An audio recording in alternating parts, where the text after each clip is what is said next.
Hello! I do believe I'm live. Yay! Happy Christmas, everybody! I am glad to see you are all in the chat. Now, Jonathan, what's the brother called? And how's Mummy Isaacs? Give him our birthday wishes. Bad planning that, isn't it, eh? Birthday near Christmas. Yeah. I planned mine for May. I do like to spread out the love and the joy. Lloyd's birthday too. It is indeed. Yay! Hello, everybody. Oh, happy Christmas to Neil. Neil's way ahead of us, isn't he? Way ahead of us. How old's your boy? And what did he get for Christmas? Oh, right. Well, Mike's been relaying your chat to me about the fact that you've all got to skedaddle, which means we've had a rethink about the order because we were leading up to a demo, but now I'm thinking we need to do that one first. So I've had a quick chat with Mike and we're agreed we're going to have to move things around a bit. Let me have a look what that means.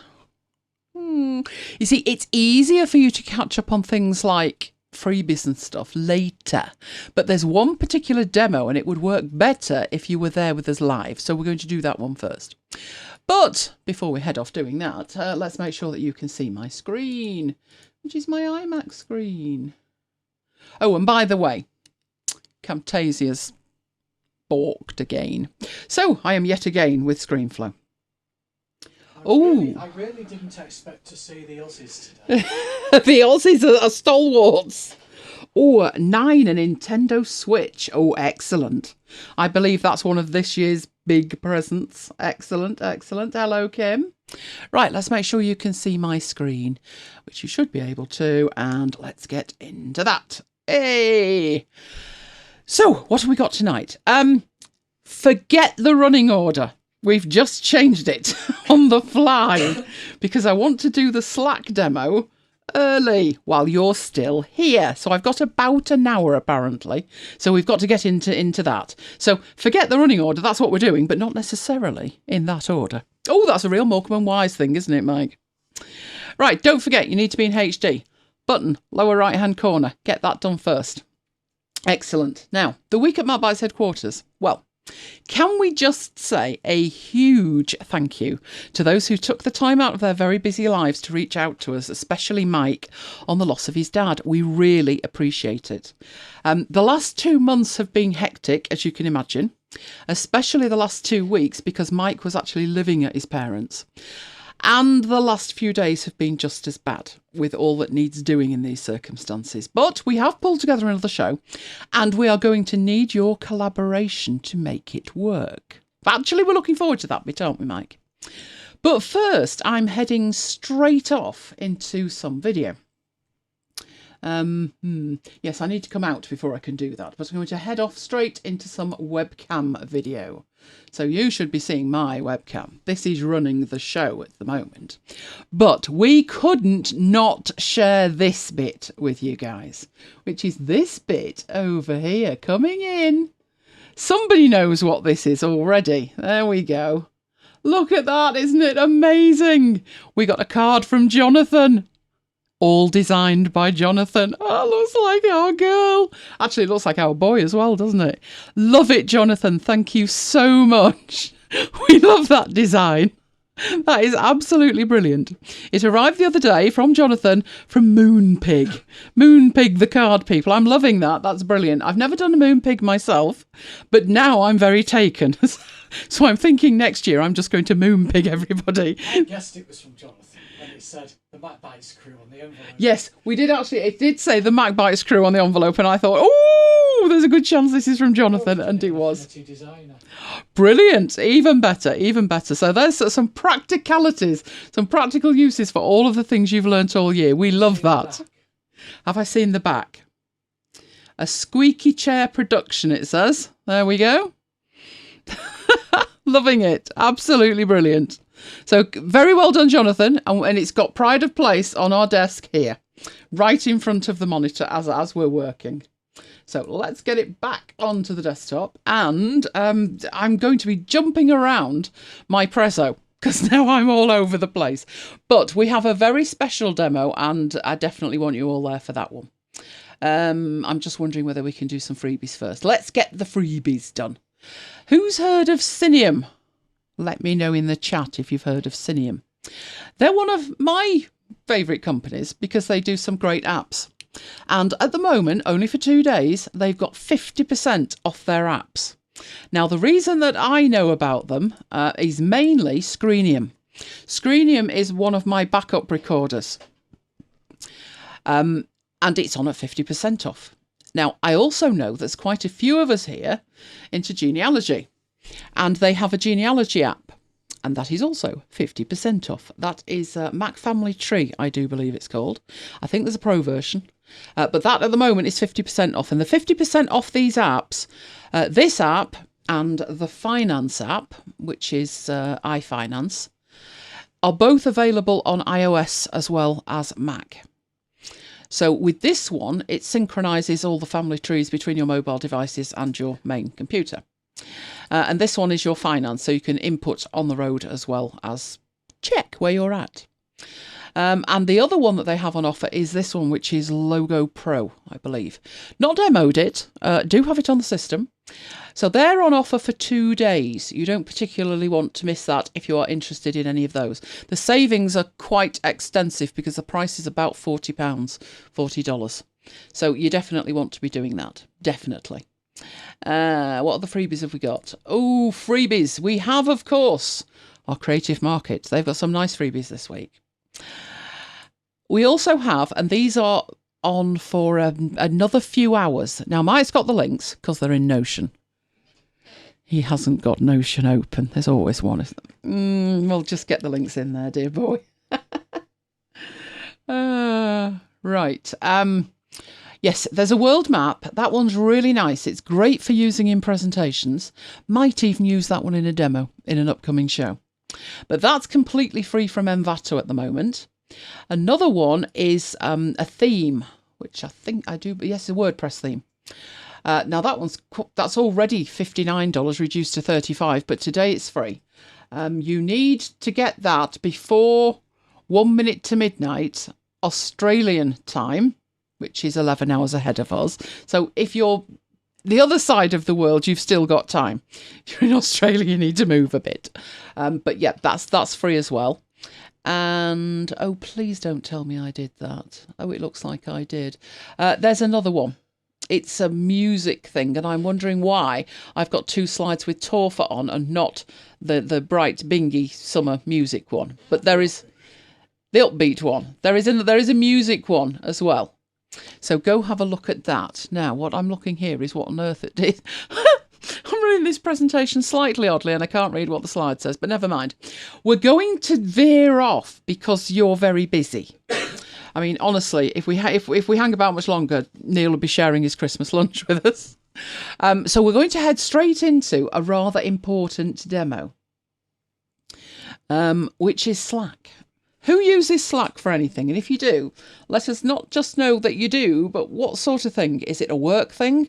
Is it a community? Let us know in the chat. Have you heard of Slack?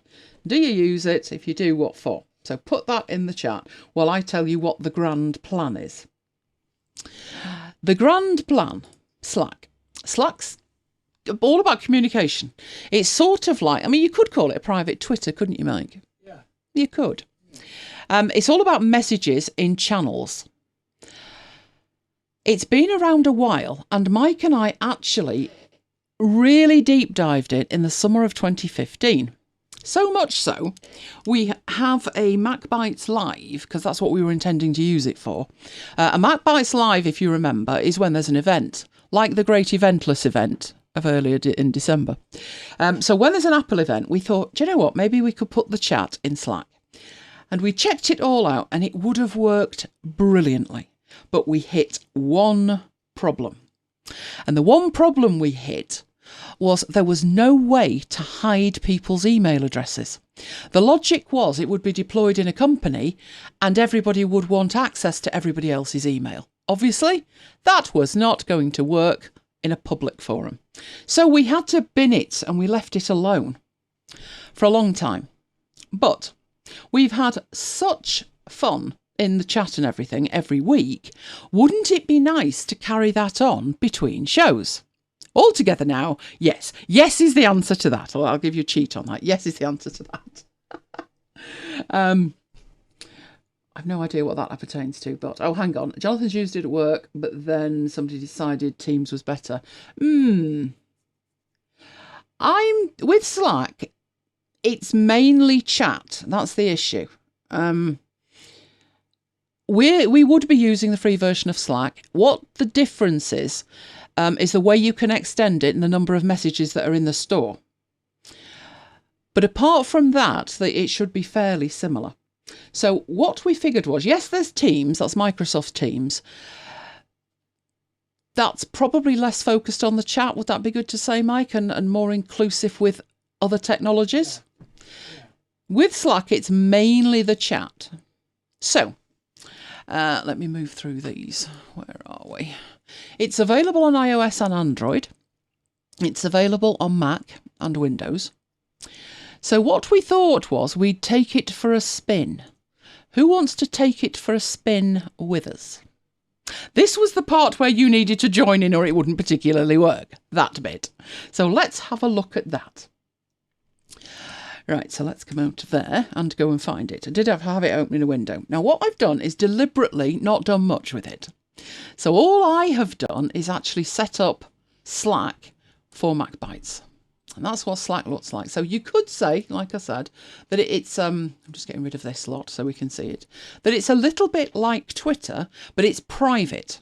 So you would need to join the workspace and then we can chat. And what I said earlier was in a previous show, wouldn't it be good if you could say, we'd like you to cover this, or you've got a question? Well, this would be it between the shows. Between the shows. Excellent. Now, I haven't even added Mike. All I have done is create it. So I'm going to take you through what you're actually looking at. It's a workspace called MacBites. If you look in here, I have multiple workspaces. I have the MacBites one and I have my own personal one. Now, I know you're thinking that's incredibly sad to have a workspace with one person in it. It's actually called Giles Thomas and we're both in it. And it's how we chat with each other. But the MacBites one is this one here. There. Come on, away we go. Right. The next bit underneath is me, telling me that I'm me and telling me that I'm available and active. You don't need to be available all the time. You don't need to have notifications. You can turn them on or off, whatever you need to do. When I set it up, it said, what project do you work on? So obviously it's thinking work focus. So I thought, well, after hours. And I put that in just to see what it did with it. And it added it as a channel. Now, a channel is basically, and you can see it's a hashtag, it's basically a selection of the whole content. And the reason that you would put it in a channel is so you may decide to subscribe and get notifications for the news and announcements channel, but not the random. So by putting content in channels, people can decide how they consume the content. Then underneath that, there are direct messages. If you want to receive direct messages, you can invite people to join. Oh, that's an idea, isn't it? And you can also install applications into it. Now, you can only install a few applications on a free plan. So we need to work out which ones would be the best ones to install. For example, calendar. We have a Google Calendar for MacBites, but all that would do is send out a reminder 15 minutes before, which pretty much we do anyway. So I can't see us hooking it up to the calendar, but you never know. Might hook it up in a different way. One of the things we talked about was you guys being able to let us know what content you wanted to see. And a couple of the extensions that you can put in here allow you to run polls, so you could vote for content, which you might quite like. Right, so the first thing I need to do, I don't actually think we need an after hours channel. Because what would be a better channel would be future topics. And in future topics, oh, I'm glad everybody's thinking of joining. Excellent. So what I'm going to do is I'm going to set up some channels that we think are good channels. Now, if you can think of a section of content you'd like, easy. Jonathan says it'd be good to chat with us during the week. Excellent. If we could chat every day, that'd be good, wouldn't it?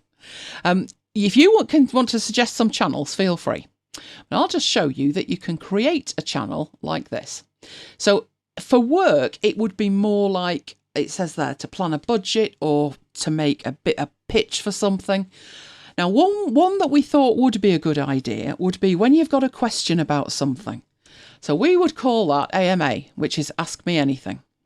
And then it is a good idea to put a description in it. So ask any questions you may have regarding anything tech related. Obviously, we can't dole out personal advice or medical advice, unless, of course, Kim decides to set up a dental channel, in which case we can. Right, so that's what the channel's about. You can choose to make it private, but there's not much point in that, is there? We're trying to make everything public. And then just hit create, and it's that easy to create one. Then you need to add people. Now, obviously, at the moment, I haven't got any people in there, so we'll leave that alone for the moment. So there's my Ask Me Anything channel. So that's if you want to ask the crew anything, ask away in there. That's why I was saying I don't think we need the after hours one.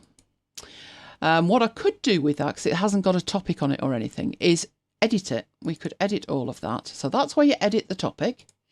And somewhere in here, you should be able to edit the whole thing. Where is it? Not notifications. It's the name I want to edit. No, that's not what I want to do with it either. Is it over here? There was a way to rename it, wasn't there, Mike? I'm sure there was. Jump to date, add people, view channel details. There we go. And you can edit the name. So rather than after hours, we thought it would make more sense to call it future topics. So if you have any idea for future topics, bung them in there. So that's the name of it. And then I'll put some text so we know what that's for. So it would be something like suggest topics to be included in future shows. Now, the reason you might think, well, you could have done that with the after hours one. Yes, but we do more than after hours, don't we? Jonathan knows we do, and Graham knows we do, when we actually get round to a show. Guess what?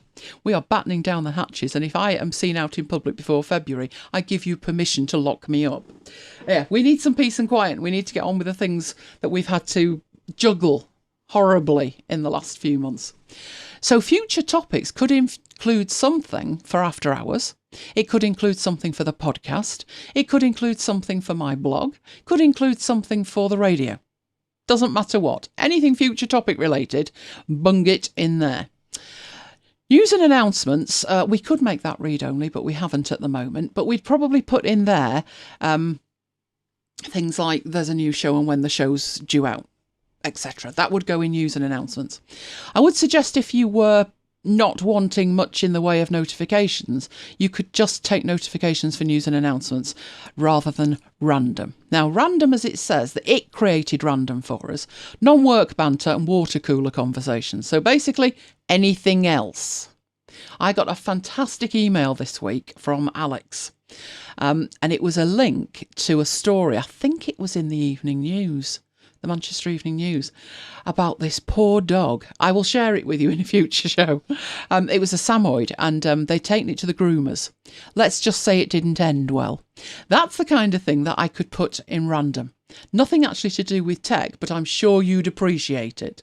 Unlike the teeth one, the one from my dentist, with that, what was it, teeth tourism, that would go in there rather than future topics, etc. So anything funny or whatever you just want to share could go in random. Do we need any more, Mike? I'm looking frantically at this. I had Ask Me Anything. I had future topics. Possibly a chat, maybe. If it didn't fit in Ask Me Anything, if it wasn't a question, but it wasn't that random either. Said Lola Pictures. Lola Pictures would be absolutely perfect in the random. You're quite right. And we've got some absolutely corking ones. Oh, that's good of Kev. Happy Christmas to Kev as well. Kev loves Christmas. He's as bad as me with Christmas. Right. Do we need a chat or not? And if we do we create it now? Because chat might get confused with random. We could put tech chat. That might make sense. What do you reckon, Mike? Yeah, cool. Let's put a tech chat in. So tech chat, the channel. And the description is chatting about all things tech. There we go. Right, so I've created, I can't add people because nobody's in there yet.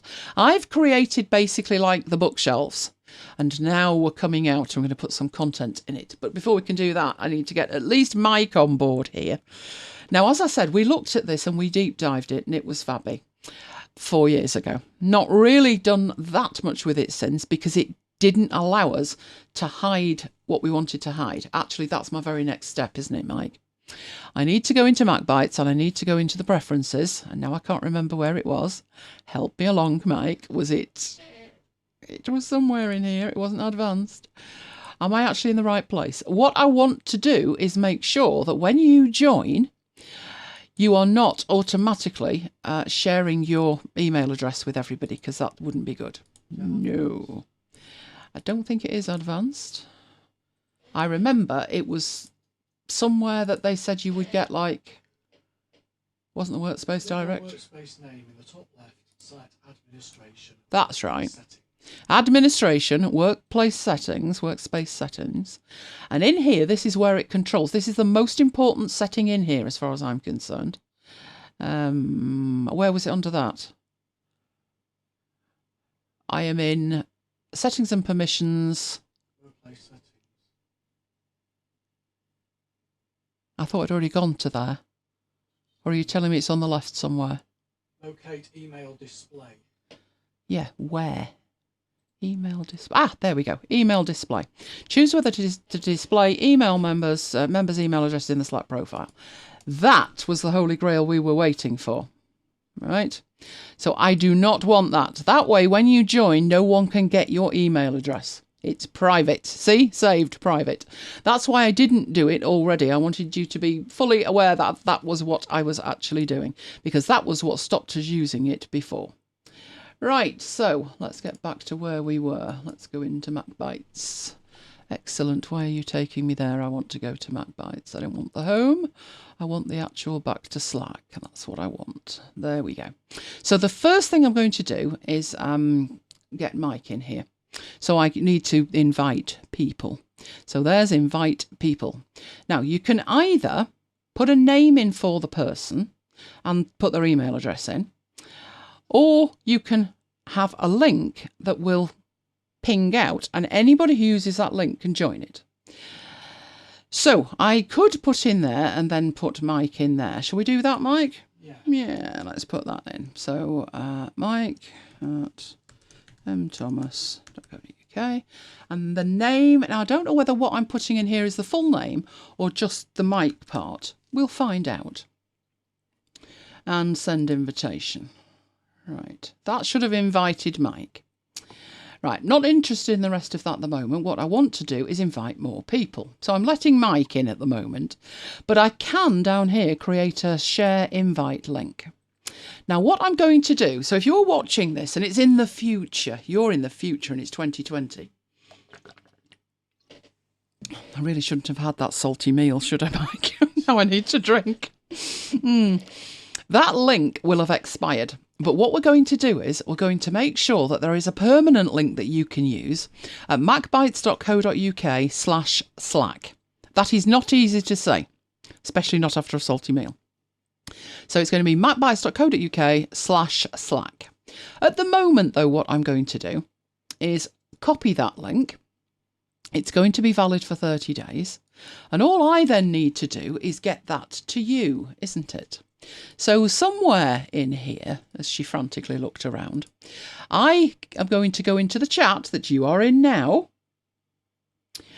and get them across here. So I'm needing the link. I'm going into it. This is going to be very meta for you. There it is. And down here is the chat, hopefully.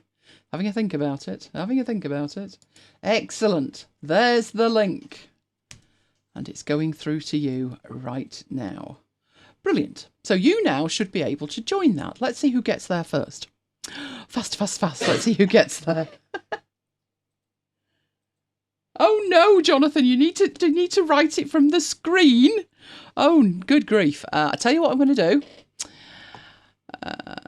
Let me get... I'll ping you a mail with the link in. Can't say fairer than that. Talk about customised service. My word. Right, I'll make you an email. I am in there. Oh, you'll get my out of office message. You'll have a good old laugh over that. Right, I'm just putting the link in, Jonathan, and putting in MacBites Slack. And then get it sent off to you. And I'm doing it on another screen because we've just done the not sharing the email thing, haven't we? Right, there you go, Jonathan. It's on the way. Should be with you. You're right, you could do with a shorter one, though. Good point. Mike's got that link now, though. Mike could potentially make that shorter, couldn't you? You could bitly it and post it in again. Right. So I've got my email open on the other screen and we should see people join. Oh, look, Kim's in. Way. It's all appearing on the left-hand side. Isn't it fabulous when something works? Excellent. Excellent. Right, now I'm seeing in the chat, which is on yet another machine, recommended apps, products on special offer, all fantastic ideas. Are they for groups? Are they ideas for groups? Because you're right. Basically, we could create a kind of toolkit thing in there. And products on special offer, that would make a lot of sense because other than that, you'd be posting it in probably text chat and it might get lost. So absolutely, that is a brilliant idea. So shall we put that in as live special offers? Special offers? What should we call it, Mike? Special offers. Special offers. Right, there we go. Let's put in special offers. Would it be better if we called it deals? Or does it make more sense as that? Anyway, in the description, I shall put deals and coupons for all things tech that we have found or whatever. Deals and coupons. I don't really want to put what for because it could be for anything, couldn't it? So I'll just put deals and coupons. We can always change this later. Right. So let's create that. Now, if you don't want to be in one of the groups, so if you don't want to discuss the Ask Me Anything or the tech or whatever, then you can opt out of that group. All of the groups are open publicly, so you'll be able to sign up to any ones you want and set your own level of notification. So you're all coming in. That's excellent. Right, I'm going to go in and see what all this is about. Let's have a look at the Ask Me Anything. Right, set the channel description. And do I have something in random? Whee! Hello all! Brilliant. Hey! It's working! Fantastic. Oh, and I've got numbers against people as well. The Slack bot's got 6. Right, the Slack bot is an automatic thing that is telling me who has joined, which is great. As you can see, you can @people by name, but that's why I wanted to hide everybody's email address. Now, what we wouldn't do, we wouldn't move the chat from YouTube into here during the show, necessarily. But if during the show you think, oh, that's a good idea for a demo, I'd love to see that, then it would be a good idea to pop that in here because then we can come in and pick it up later. So that would be brilliant. Excellent. Neil doesn't see tech chat. Neil doesn't see tech chat. That's not good. Let me have a look. Tech chat is not set to private, so everybody should see it. Let's have a look on the info of it. Created by me. It's got 1 member. Ah, there we go. Kim's joined. You may have to join it if it was created after, but you should just be able to join it like Kim's just joined it. So if there's any channel in there you want to join and you're not particularly in it, just join it. How do you join it if you don't see it? Good point. Have you just refreshed the browser? It may be that I created it and it wasn't included and you need to do it, but if you didn't refresh, maybe you can't see it. So give it a refresh. Right, so how many, can I see how many we've got in each? I should do, shouldn't I? Up here. I think the thing is, which also makes it a bit odd, anything that I create in terms of channels, after I've shared that link, I don't think people are automatically joined to. But you can see Jonathan has just joined special offers. So if there's any channels in there that you're not in, join them. If you're not even seeing them, give the browser a quick refresh. Now, there is an app for this that you can download. I do believe it's from the App Store. Let's have a look. I do have it installed already, I think, but I'm actually in a browser. So let me just do that. There we go. So it's in the Mac App Store. Why haven't I already downloaded it? That's a question, isn't it? Never mind, let's download it. It's completely free. And really, it's like a wrapper, but it does give you the opportunity to put the notifications in an app which can then be controlled nicely by your notification center. So there is an app, and there's also a Windows 10 app if you want that as well. But it looks identical in a browser to anything else, to be honest. So let's have a look what we can do with that. So I had some offers, didn't I? Here we go. So this is how it would work. In the special offers, I know what that needs to say. Freebies and special offers is what it needs to say. Right, because I've got a freebie here. So I'll put there freebie. And this one is the world map. And there's the link to it. So if you are in special offers, you will see the link straight to that. And it even pulls in some information about it as well. So what I could do midweek, rather than wait until Friday, and some of them would have gone off on Friday, I can post these as and when. And I've got freebie stuff all week. So let me get the last one there, which was the happy upbeat one that there was a link for, but I didn't have the right slide. That's not brilliant, is it? That's not great. Right, this one is happy upbeat, and it's music. I love it when I get freebie music because it's so difficult and time consuming to get freebie stuff in terms of music. And that one is normally $29. So there you go. So you should be able to download from there by clicking the link at the top, and there is a little preview underneath. I think I get the option to delete the preview. Sometimes it would make sense to delete the preview, sometimes not. Now what we've got in here, has anybody put anything in Ask Me Anything yet? No, I've not got an Ask Me Anything, but I have got Deb saying how to join an app. That's a good idea. Yeah, how to join a channel as well. So probably what we'll do with this, we might put tutorials in there as well. That's a good idea, isn't it? What I think is best, I don't believe with anything like this you can set it up from scratch and it be perfect from day one. It's going to morph, and it's going to depend on who joins and what you want, and we'll mould it into what it needs to be over time.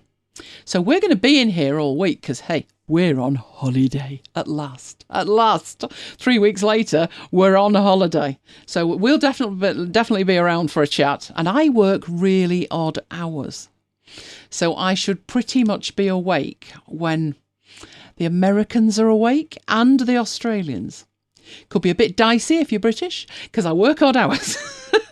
But we'll be here, and I think we've got 1 day out planned, which we'll share with you. But other than that, I'm looking forward to some days of blissful peace, aren't you, Mike? I am. Ah, blissful peace would be a good thing. Right, so let's have a look what we've got in here. Hello. Let's say hello in there. Can't talk and type. Never could. End up... You're never going to work again, Johnny. I love that. But yeah, if you've got Slack at work, just whip our bit in. What you can do when you've got different organisations, you can access them from this top drop down. So I can flit between MacBites and the one that Mike and I chat through. And if I logged into some of the others, switch workspaces, I can just switch to any workspace. I need to change that logo for a start. That's actually a MacBites Live one, but I could switch to that, which was one of our demo ones. And that takes me to a totally different place. So in here, you can see you created this channel July 2015, and we played around with it, and it was fabulous, and we couldn't do it because of that email. I said to Mike, I am not doing it. I am not inviting people and having to explain that they have to expose an email address to join. But obviously, that's gone. So when we go down here now, I've got the one that I'm logged into, my home one, but a workspace appears down here. So there's the workspace I share with Mike, and there is the MacBites workspace, and that's the one that I need to change the logo, which I will do. So that will have the MacBites logo in the end. And if you have other workspaces that you are logged into, you will be able to just quickly switch from one to the other. Anyway, you're in now, Neil. That's good. That's good. It could be iOS. Maybe it needed refreshing in a different way. But this is where we intend to be between shows, and we'd love it if you were able to join us. So great start. Now this is saying finish signing up. So I'm going to do finish signing up. Actually in there, it wants me to set my name and password. As far as I'm concerned, I've already done all of that. I'm going to leave that till later if that's what it wants. Did I create a password? I must have done, surely. I did. Because I'm logged in as me. I surely must have done that. But I'll finish that up later. I'll leave it there out of the way. Hello, Paul. I nearly missed somebody else. And Deb. Hello. So this is where we're going to be between shows. Oh, excellent, Graham. Perfect. Which one's that? What's his name? Bing or Yahoo? Yeah, I'm suggesting. Now, where's my phone? Where did that go? I had a very cute picture of Lola, but Mike had an even cuter one. Have you got that picture before where she was lounging? Put that in the random. Put it in the random. Because I've not actually signed into that workspace on my mobile, which is interesting. I wonder if it'll let me do it. Can you zoom in a bit? Can you crop it? Because it's far too much around the edge. Right, I'm in on my phone, so I'm going to see if I can do this. I'm in the workspace that I share with Mike. So let me see if I can get into this one. Add workspaces. Sign into another workspace with this email address. Excellent. Go on, send me a magic link. What the heck have you sent me a magic link for? Ooh, I may be able to log in twice here, but you never know. Confirm my email address to get started. Yep, that's me. It really is me. And there it is. So what you actually see, let me show you this. Let's flick over to the camera. I'll send it to you on AirDrop. Okay, whatever you want to do. Let me just accept that. Save to downloads. Excellent. Right, I'll get it in from over here then. But what I'm doing at this moment is showing you... Oh, that's Kiva. It's Kiva! Oh, look at that face. That's adorable. Right, I don't know if you can read that too well. Let me tilt it. Can we tilt it somehow? There we go. But when I log in, it offers me all of the workspaces I'm part of. So the Omni Group have a Slack workspace that I'm part of. There's the test one, which was the live one, and there's Freelance Leap Year from iThemes Training. So I get all of those, and I want to log into that top one there. At which point, hopefully... Oh no, hang on. Deborah, I've just posted the link in the chat. Right, Mike says he's just posted the link, Deborah. Right, let me log into that. And there we go. Signed into MacBites. And there is everybody. Excellent.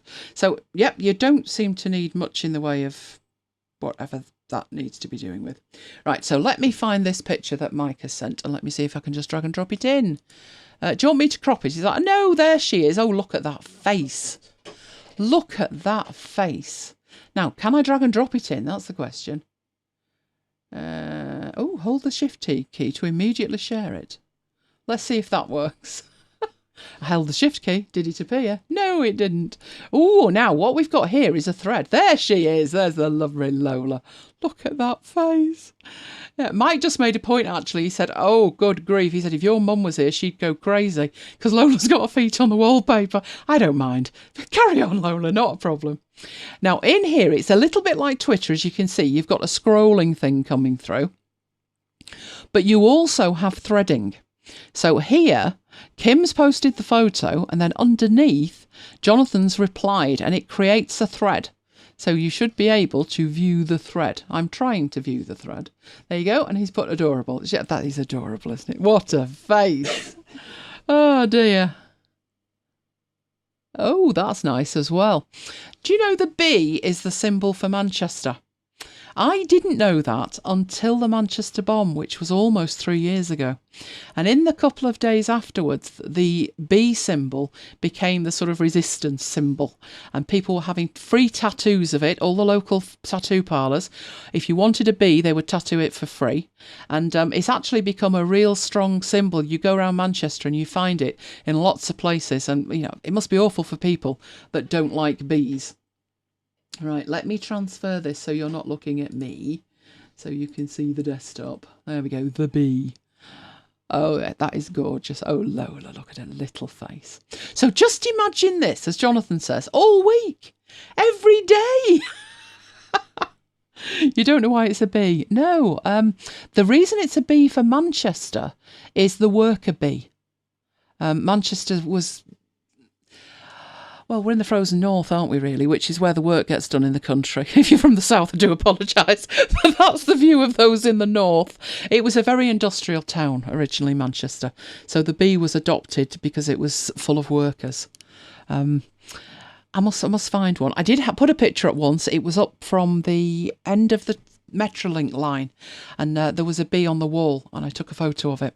But I'll get some photos of those that are around Manchester, and we'll see them there. Excellent. So this is where we're going to be between shows. So you need to be here to drive the show in the way that you would like it to to go. Now, I'm thinking Jonathan is potentially missing an opportunity here. He needs to be in future topics and just say, please make a MacBites. It is our intention, Jonathan, honestly. It is. But if you want to inspire us with a topic suggestion for a podcast episode, now is your opportunity. One of the things that I know is coming up on the next episode of the podcast, which is episode 123, is we're going to be looking at storage, not cloud storage particularly. There you go. Please make a MacBites. Now it's official, Jonathan. It's storage on your computer, and there will be elements of, and I need to get across to a cloud, but it's local storage on your computer. So that was requested, and that's why that will be in the very next show. So that's where the requests go. If you have any questions, it's going to go in the AMA, technical questions. I put there, didn't I, Mike? It says add a topic. I'm sure I did. There you go. Let's do it again. If you do it once, fine. Do it twice. Ask the crew a question. There you go. In fact, she'll put ask the crew questions, plural. There you go. So if you want to ask a question, do that. That one says topics to be included in future shows. That's perfect. This one is news and announcements. So it'll be things like when 123 appears, Jonathan. You might want notifications on that one. We obviously will still use all of the other channels as well, but we'll put it in there.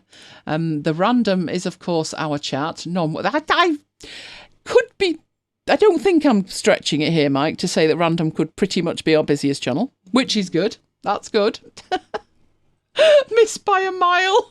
Let me have a look at that. I did see a map. It's France. You're not too far away. Up here, let me see. It's the nearest bit is that pink bit, isn't it, Mike? Wouldn't that be close to Dover? Yeah. That bit there, that pink bit, let's do that. That pink bit there, Calais, is a port, and it's about 21 miles from the south coast of England. So you weren't as far away as you thought, but no, that's actually France.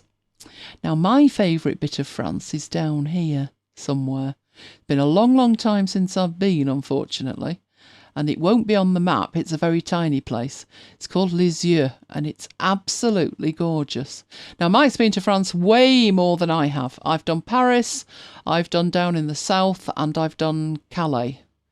But you've done loads more, haven't you? I've only been 2 or 3 times. Oh, maybe not as many as me then. One day I'll tell you the story of when we went on holiday to France and didn't get off the boat. There's a story with that one. I'll keep it for another day. But that's a good one. Yeah, we went on holiday to France, didn't get off the boat, but there was a reason. Never let me near a salty meal before we do a show, Mike. Good evening, Carl.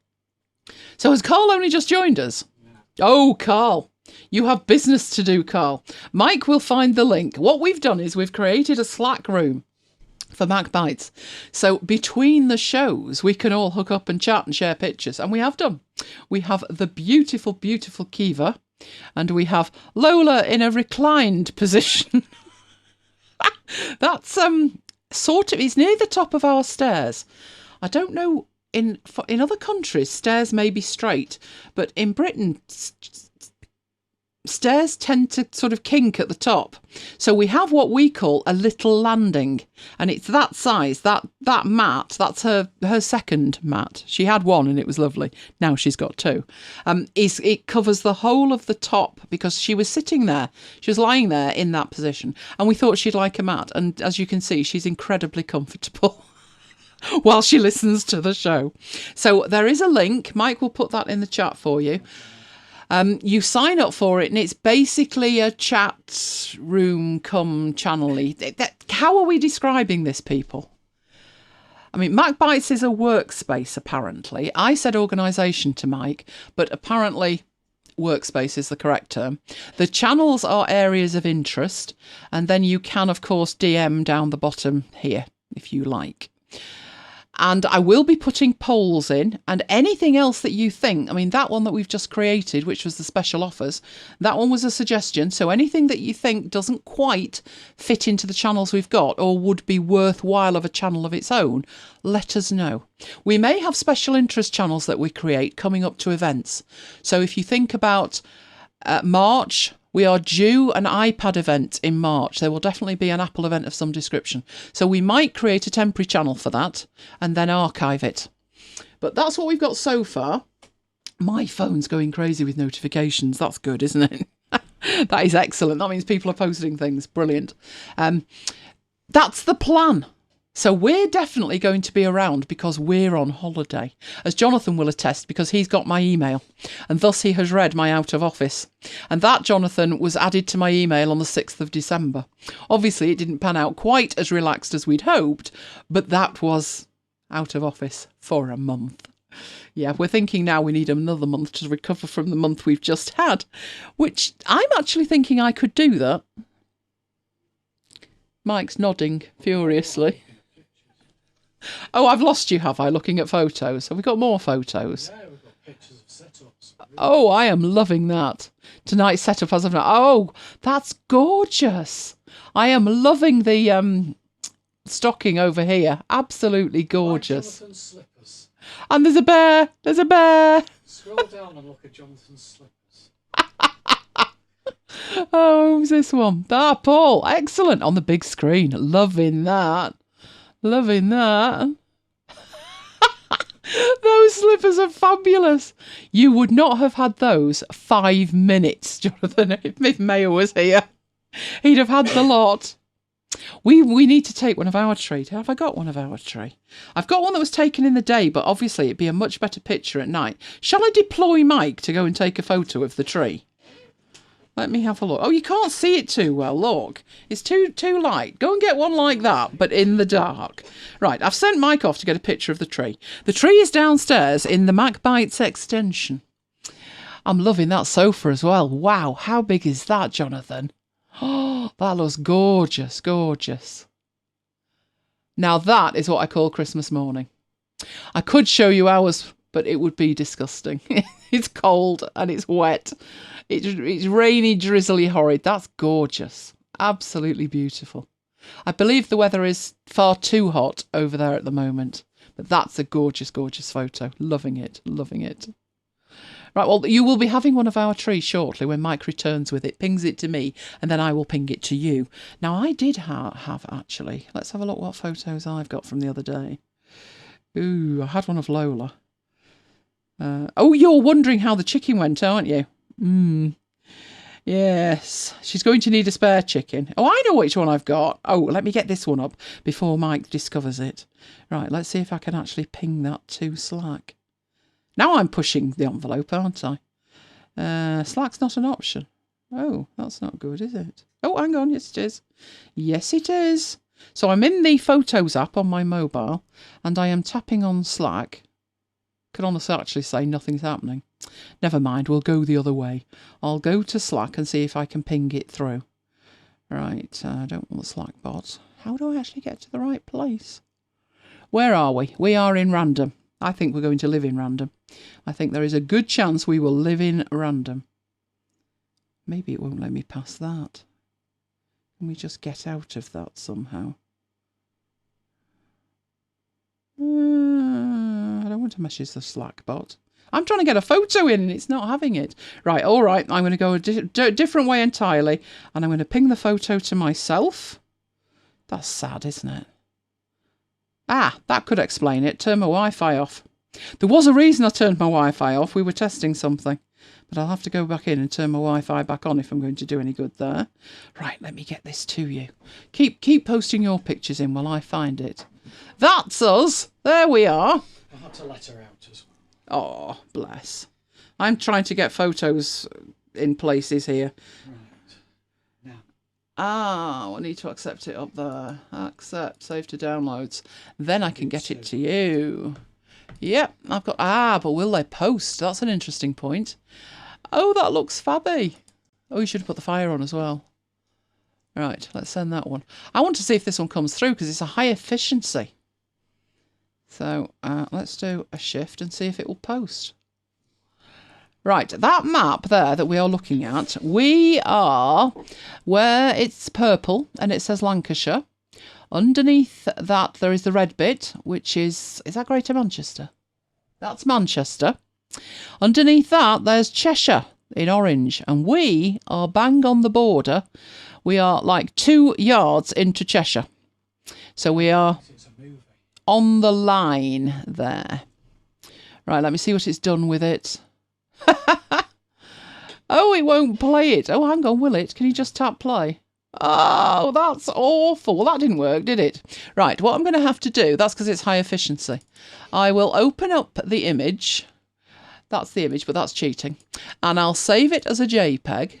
This is Apple for you, isn't it? Tell me about it. I had the same problem last week on Windows. And it wants to save it as high efficiency as well, which is not the best, is it? Right, I've got a JPEG of it, and it's coming through now. Night, Johnny. Good night. Say love to the family, especially Mummy Isaacs. Right, let's just upload that. And let's see that come in, hopefully. Go on. Should have gone to random. Come on. Right, what I'm going to do with that one, that's mine, isn't it? Delete the message. Right, there we go. Delete that, because that didn't work.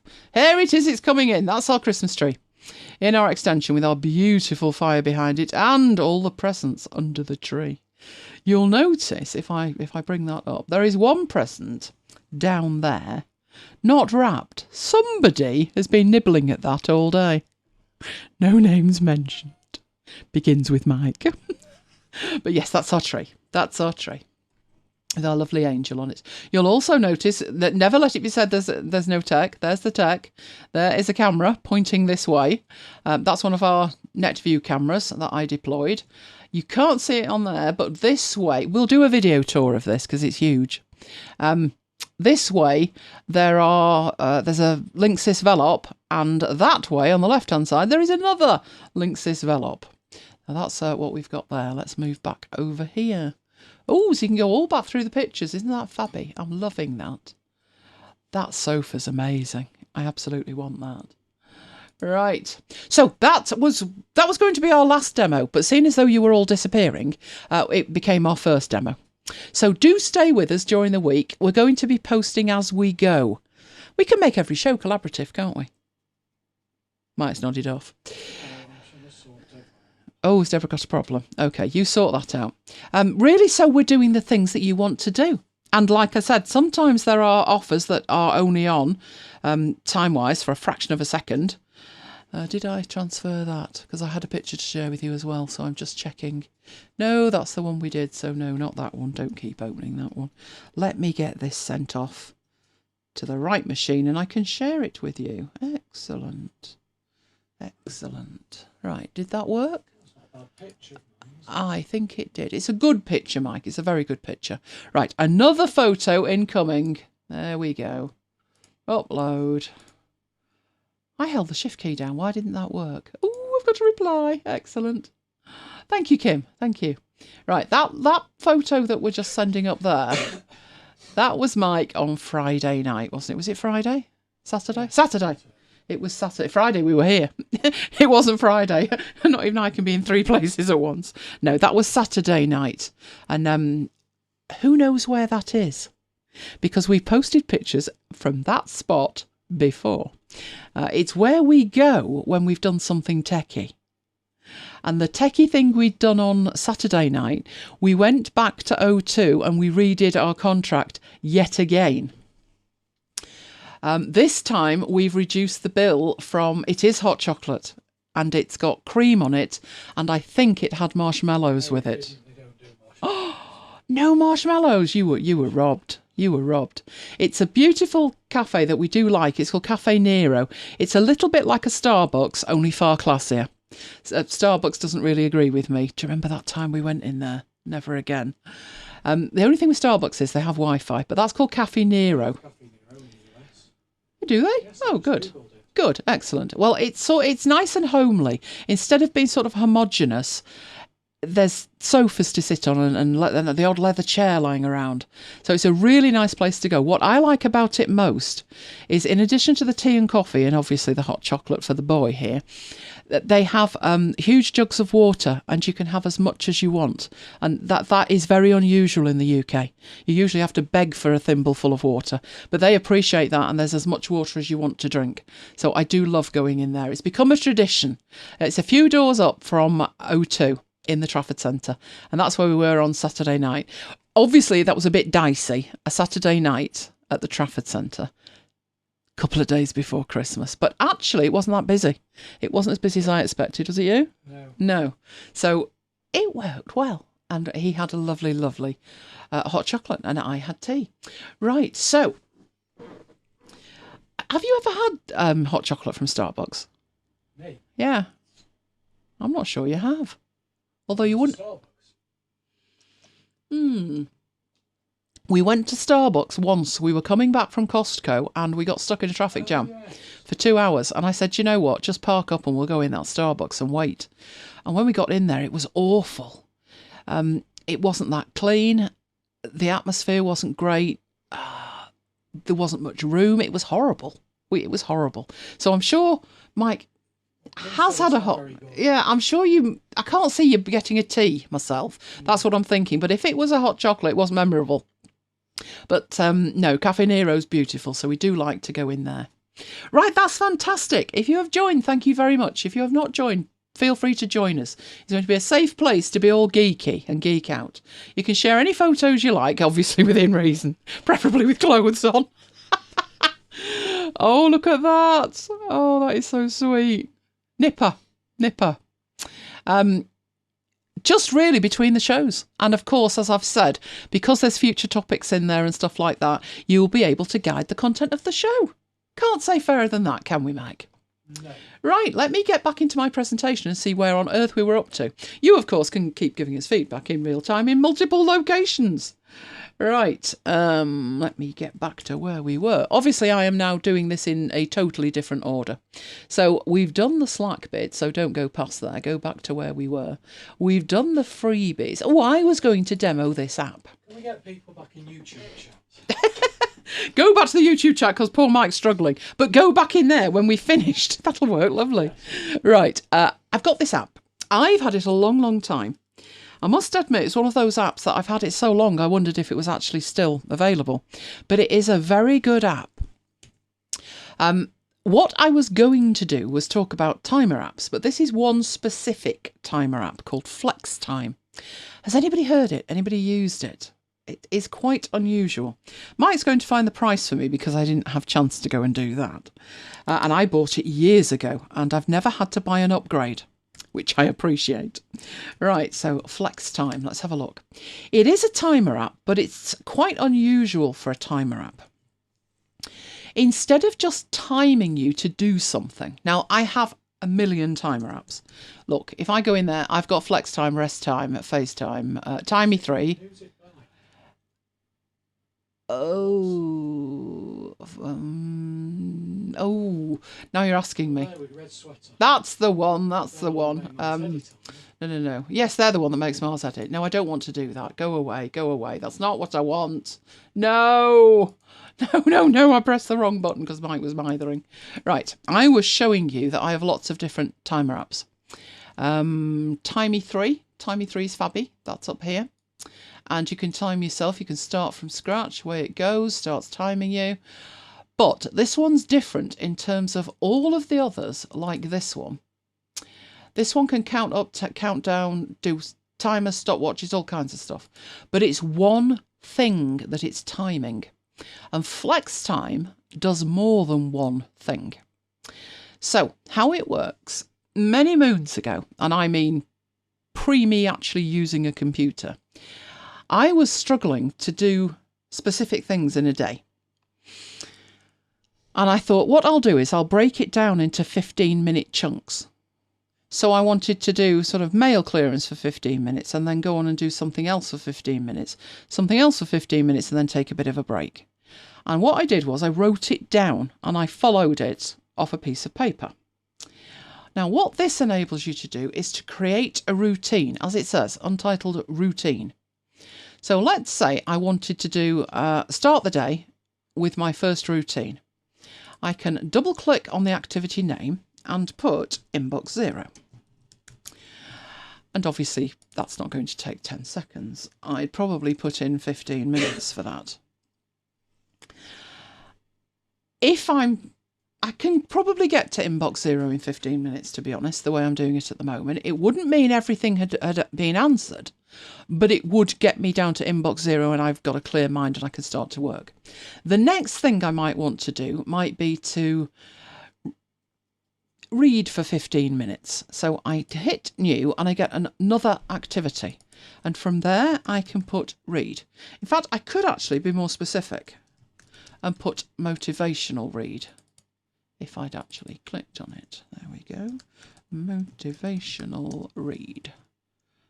I see where I'm going wrong. It does not take me to the beginning. Right, motivational read, which also is going to take longer than 10 seconds. So maybe I do a 15-minute one for that as well.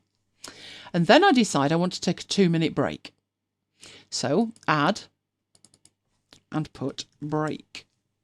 And that one is a 2-minute break. And what you're doing is building up a routine. Each of these can then have its own properties. So let's look at the inbox 0. So I've got a 32-minute routine at that point. So the name is inbox 0. The duration is 15 minutes. At the start, do something. And at the finish, do something. Now you might think, just a minute, you don't need to be reminded at the beginning of something. But the way this works, that might actually make more sense than at the end. Because when that one finishes, the motivational read will kick in, and that has a notification at the start as well, which in essence is the start of the motivational read, but also the end of the inbox 0 processing. So you have the option for beginning and end if you want. I tend to put it at the beginning and use it as a start for something. Obviously, the break at the end, you need to make a decision whether you're actually finished or not. If you are, then you may want something at the end. So you may want to play a sound at the end, and you can choose what that actually is. Now, as you're looking at that list, you should have one thing in mind, which is where are they coming from and what are they? Now, submarine, ping per hero, funk, pop, basso, so sue me, glass, blow, bottle, frog, tink and morse are all built-in sounds. And if you were to hear them like glass or ping, you'd know them from system sounds. The top one, silence, no, you probably won't have that. And you can actually find those things. I do believe they are in here. Let me have a look. Let's go to the library. I think from memory they are either in Sounds Off Root. There they are. Now that Sounds folder off the root of your library, so it's Macintosh HD, users, your username, library sounds. That's where you put your custom sounds, and any custom sounds you're putting in there will appear in any app like this one that uses the system sounds. Now, you may be wondering, why on earth do you have a sound of silence? And it is, if I were to open that, you can actually open it. It's totally silent. I think it's 2 seconds of silence. There is a reason. There is a reason. When you go into your sounds settings in the system, I do not want, in the sound effects here, and you'll notice these names, some of those are exactly the same as you're getting in there. But these sounds in here, they are used for things, play user interface, sound effects. So if you were to try copying something and you couldn't do it, it was like, it would just go thud. And you know from the type of the sound, oh, that's an error, it's telling me it's not doing it. Let me have a look, which one is that? I think it's funk when there's an error. It's giving you valuable feedback, letting you know that the thing that you tried to copy, it's not copying, it's not doing it, right? But sometimes you're aware of that, and in my situation, even if I tick here, take the tick out of play user interface sounds, it still does it if it's an error. So what I did was I made the default system sound silence, and I turned off everything I could turn off. And now, even if I try and copy something and it's in error, I don't get notified of that, because the problem I've got with it is I'm recording videos and I don't want pings and bings and bongs in the middle of my videos. So I created this silence thing. It's something I put in Dropbox, and when I set up a new Mac, it's one of the first things I do, drag it into here. So my Mac is completely silent. On the odd occasion, Mike has had to persuade me to use a Windows box. It drives me mad. It never stops binging and bonging at me. Obviously, there's no point in here choosing to play silence, because in effect, it would do it, but you wouldn't hear anything. So with that one, I might go for something like a ping to say at the end. I've actually finished that routine. But for that to make any sense, you'd have to take the check out of there, because automatically the routine will repeat when you've finished. Which is great if you have an hour's setup or a 2-hour setup throughout the day and you want to repeat it 3 times, that's great. But if it's a routine that is maybe your morning routine that's 32 minutes, then obviously you want to take the tick out of the box and make sure there's something at the end. So it starts off and there's a sound of glass to get you going. When the motivational read kicks in, sound of glass to get you going. The break starts with the sound of glass and it finishes with the ping. And that is your 32-minute routine done. So I may decide with that to save that. You can see in here, I've got some that I've already done. So I have a 15-minute general and a daily rota. I've got time chunking, email processing, and I've got a sprint one. And I actually store those in my Google Drive application support folder. But it doesn't really matter where you put it. I just like to keep them together. And if I put them in a cloud service, obviously they're available across the board on any machine that I choose to hook up to that. So this one would be my morning routine. So it's a demo and it's my morning routine. That's one way of doing it. So every morning you open that up and you do that. You could also, though, so if we make a new one, not a new one particularly in there, no, let's not do that. Let's do a completely new routine. It could be that I've got a project to do. So say, oh, I know, after hours 56, because I'm about as prepared for that as I was the last one. Obviously, busy time. Right, so in here, I would start off with what I need to do. So get clear and get current on it, I would have thought. Probably that would be process 55. So there's a teardown process. So actually I can put that in there. Teardown process for 55. Now obviously you can't totally read that, but you can scale this up. If you need this bigger, just make it bigger. And sadly, while I would love that took 10 seconds, it's not going to take 10 seconds. So probably with that would probably take me about 30 minutes, I would guess, for that. So I'll give myself 30 minutes for that. And it's going to start with a ping, and then I need to start doing something else. So the next thing I'd probably do with that is, now I'd check Slack, wouldn't I? Because I'm looking for ideas and suggestions that you've made to make sure that I'm covering the things that would be useful. And that would probably take me, because I'm going to get sidetracked, there's pictures of dogs, I'm going to be a while. I'll put in 15 minutes for that. That should sort me out for the dogs anyway.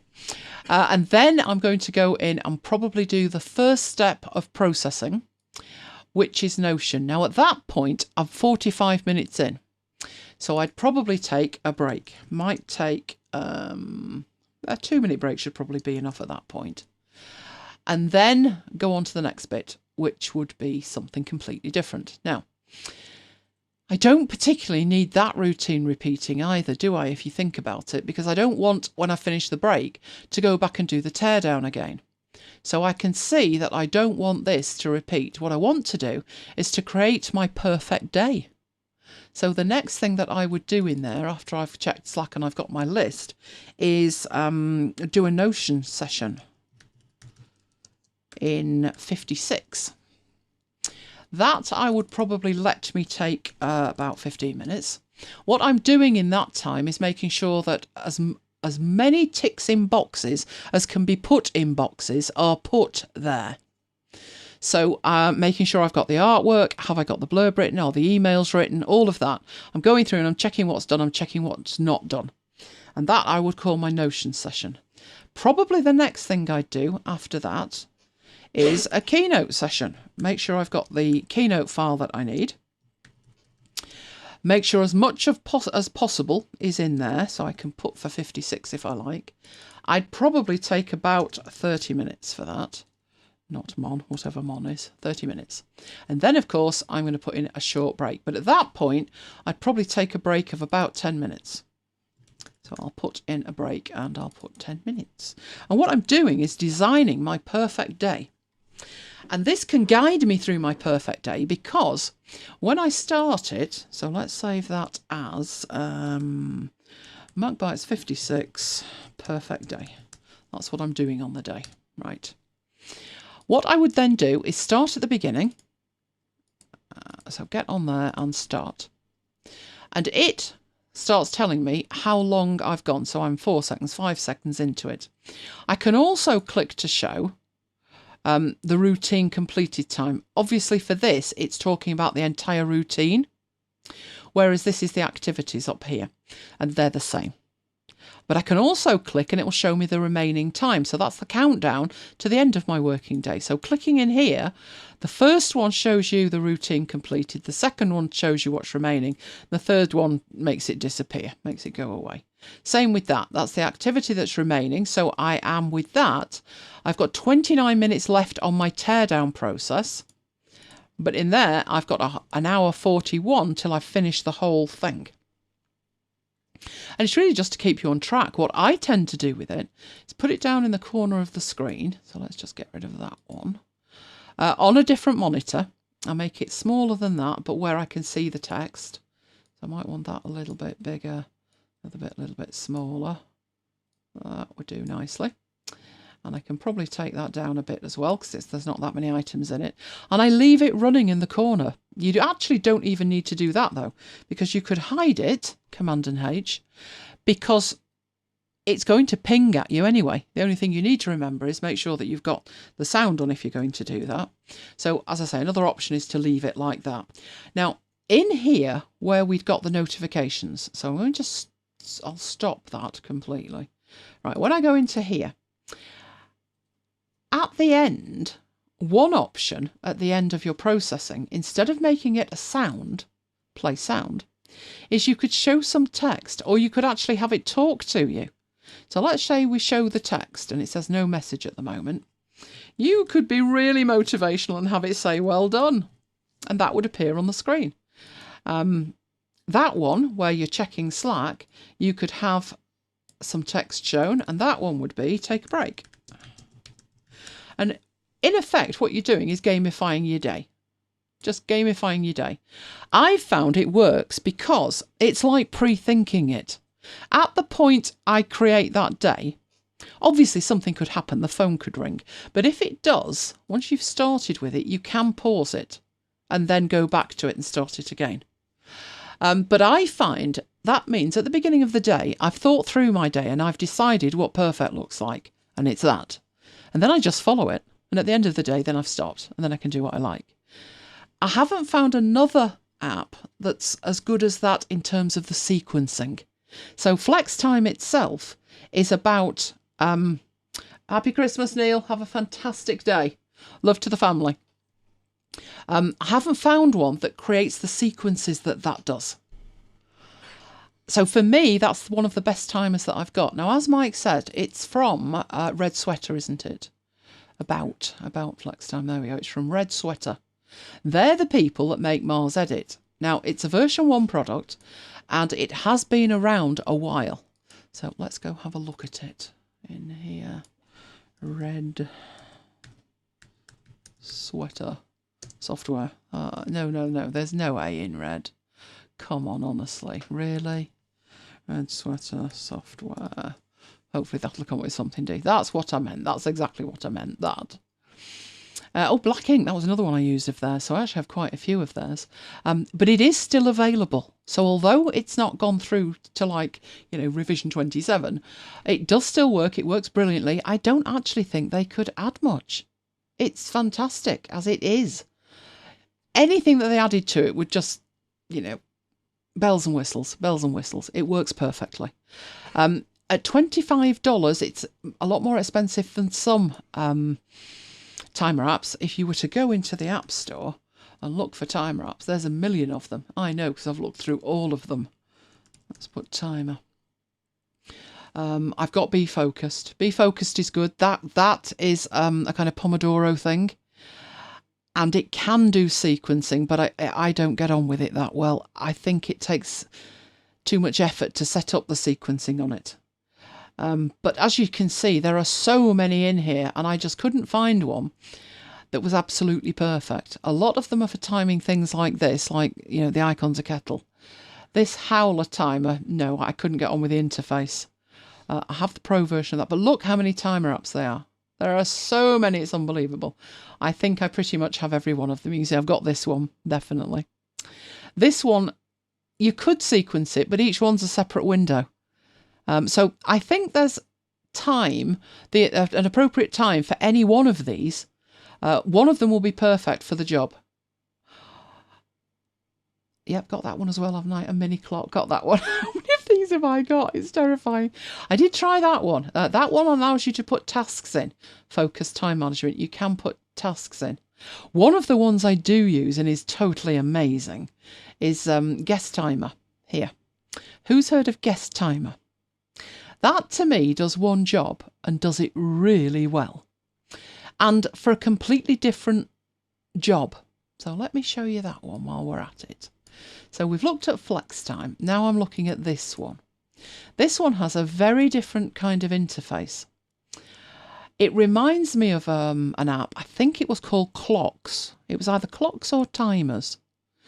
And it broke with one of the system updates. And it just disappeared at that point. But this one is actually really useful. Can you just find out how much it is, Mike? Because once you've bought it, it doesn't tell you how much it is. It's very annoying. I don't think it was that expensive, but... So this one is running away with itself, and I'm working and I'm doing the teardown for 55. And all of a sudden, I remember something, or somebody pings me, or something happens. For me, it might be something like I need to go push a button on the cooker or something like that. That's not something that I can put in here. Because if I do, if in my break there, I think, well, after that, I'll put the chicken on in my break. And after my keynote session, 45 minutes later, I'll put something in there and it'll say, turn the chicken over. Oh, $3.99, that's not bad, is it? But the problem is with doing that, what if I'm halfway through this and all of a sudden I need to go do something else and I pause it? And I pause it for 20 minutes and then I come back and start again. And when it gets to the end of the keynote session, it pings and says, turn the chicken over. And I think, oh no. By this time, the chicken's incinerated because this app lets me pause stuff. So what I do for that is I use Guest Timer. It puts an icon in the top toolbar up here.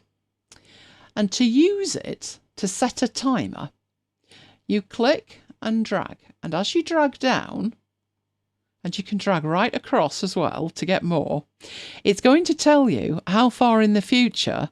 So that's 9 hours, 6 minutes. So if I want to set a timer for sort of 45 minutes from now, I drag it down to that point, and then I type in, you don't need to, but I could say, you know, cooker, and click. And that's it. It's set up. In there, it's in there. When I click on it once, it shows me all the timers that I have set. And the beauty of that is it's completely separate. Nothing interferes with it. If I stop and start over here, it doesn't make a difference at all. So I consider that the Flextime system enables me to create a flexible schedule that I can pause and restart if I get interrupted. And it gets me back on track after that interruption because I don't have to think. I don't have to think, where was I, what was I up to? I go into here and I look and I say, you're 5 minutes into the keynote session, get back to it. This one, Guest Timer, allows me to set timers that are not relative to anything else. They are absolute in terms of that will ping at 25 past. So that's brilliant. Another thing I use it for, I have an app called the ITV app. And sometimes I have two programs, one starting at 9 and another at 10. And even if I schedule them, I could miss the end of the first one or miss the start of the second one because the channels aren't in sync. So what I tend to do is use this, and I'd set it for like, where are we? Say 2 minutes before 11 o'clock. And I'd put in there TV, and that will remind me at 2 minutes to, a message will come up, and I'll go and I'll keep my eye on it, and as soon as the first program's finished, I'll stop it, and then it will automatically start recording the second one. So it's an absolute time with Guest Timer. With Flextime, it's relative to when I finished the previous job. So two completely different systems, but I use them both, and sometimes I even use them at the same time. And I can highly recommend both of those applications. You can never have too many timer apps, can you, Mike? You can't. No, I can't. I definitely can't. Absolutely not. Right, okay then. Let's head back in here. That was Flextime. That was $25. It is all its money, but it's definitely worth it. If you work that way, if you work the way I work, then it's definitely worth it. Right, okay, I'm now trying frantically to find Mike's bit. There's Mike's bit. That's what Mike's going to be doing. He's going to be looking at Excel list management. So what I need to do is make sure that you can see his screen, and more importantly than that even, is actually hear him. So I'm going over to the audio as well. Right, you start talking, make sure they can hear you. A little lamb. Its fleece as white as snow. I'm off, you're on, that looks decent. And everywhere that Mary went, the lamb appeared on the Christmas dinner table. Sorry. Oh, you bad boy. Did I say that? Yes, you did. Oh, okay. Right. Okay. I'm going to do a little bit of a recap from last week, and also talk about list management. So what I've got here, it's actually the same file that I used last week with some couple of extra sheets, and also a couple of extra tables, and a couple of extra queries. So what I've done is I have used the get data feature to connect to a MySQL database. And the MySQL database that I've connected to is the one on my Excel Trainer website. And within that database, there is, as there is with every WordPress database, a posts table. And you can see, because I haven't changed anything on here, this is the raw data. There's 583 records in that table. And each record, each row, is information about a particular post on that website. It's a WordPress based website. So we've got the post ID, we've got the author, and there's another table which has the names of the authors, so it's the author ID, the date of the post, and for something I'm going to show you shortly, I've put the actual content of the post.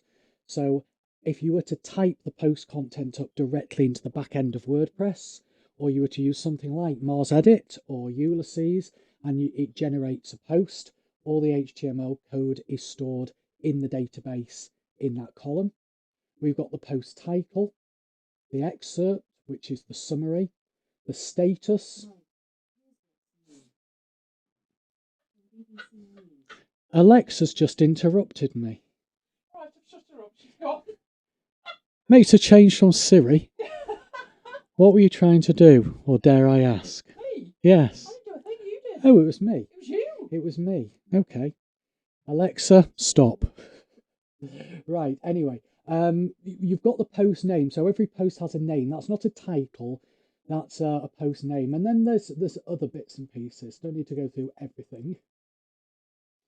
And what I've done is I've edited the query, as I did last week, to get the data down to this, which is the date of the post, the post title, the post URL, and whether the post has got a matching YouTube video.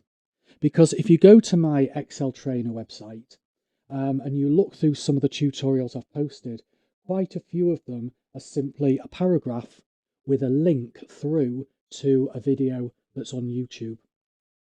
Now, what I'm going to do is I'm going to edit the query. I'm going to take you into the query that I used to change that data into that data. And if you were with us, if you were with us on the last show, then you know what I'm talking about with the query language.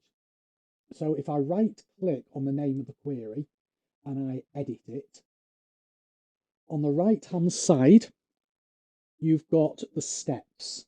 And those are the steps that it requires to get the data from the original data, which is actually stored in the source column, and then the step and the navigation step, all the way through to how it looks now. So these are the steps that I went through. I removed a number of columns. I applied a filter because I only want to see the rows where status equals publish and where post type equals post. I sorted so that the table is in post date order. I then applied a filter. Filter was that. I can't remember which filter that was, but I've applied a filter. I can click on the little cogwheel there to go and see which filter it was. It was where post title does not equal null, because I had some blank rows. I then removed some extra columns and I added an extra column. So what I did for this custom column here is I created a URL column, because what I want in my Excel file is I want to see the full URL for that particular blog post. And the URL is a combination of http theexceltrainer.co.uk/ and the post name. So I've created a new column with a formula which has concatenated static text. In fact, I'll change that to HTTPS. There we go. And now all of those update. Then I added another column. And the last step, the column I added was this YouTube column. So what that has done is that has created a column called YouTube, and it says if the post content column contains youtube.com, then put the word yes. Otherwise, put the word no. And that's how I've got all of those yeses and nos in there. I've looked at the post content column, and if it's got youtube.com in it, then it means that that record, that blog post, has an embedded YouTube video in it. Now, what I will then do is I will then remove that post content column, because I don't need it now. I only left it in to explain the purpose of that formula. Okay, so at this point, I will then close down the query editor. and save the changes.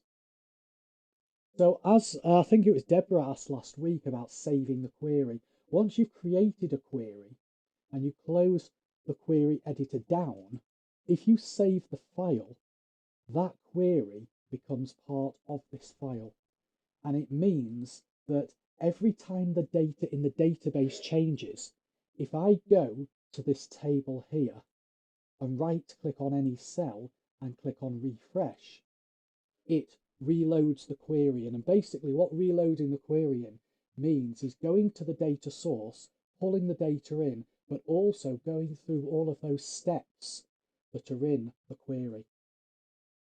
So once you've set the query up, it can save you loads of time.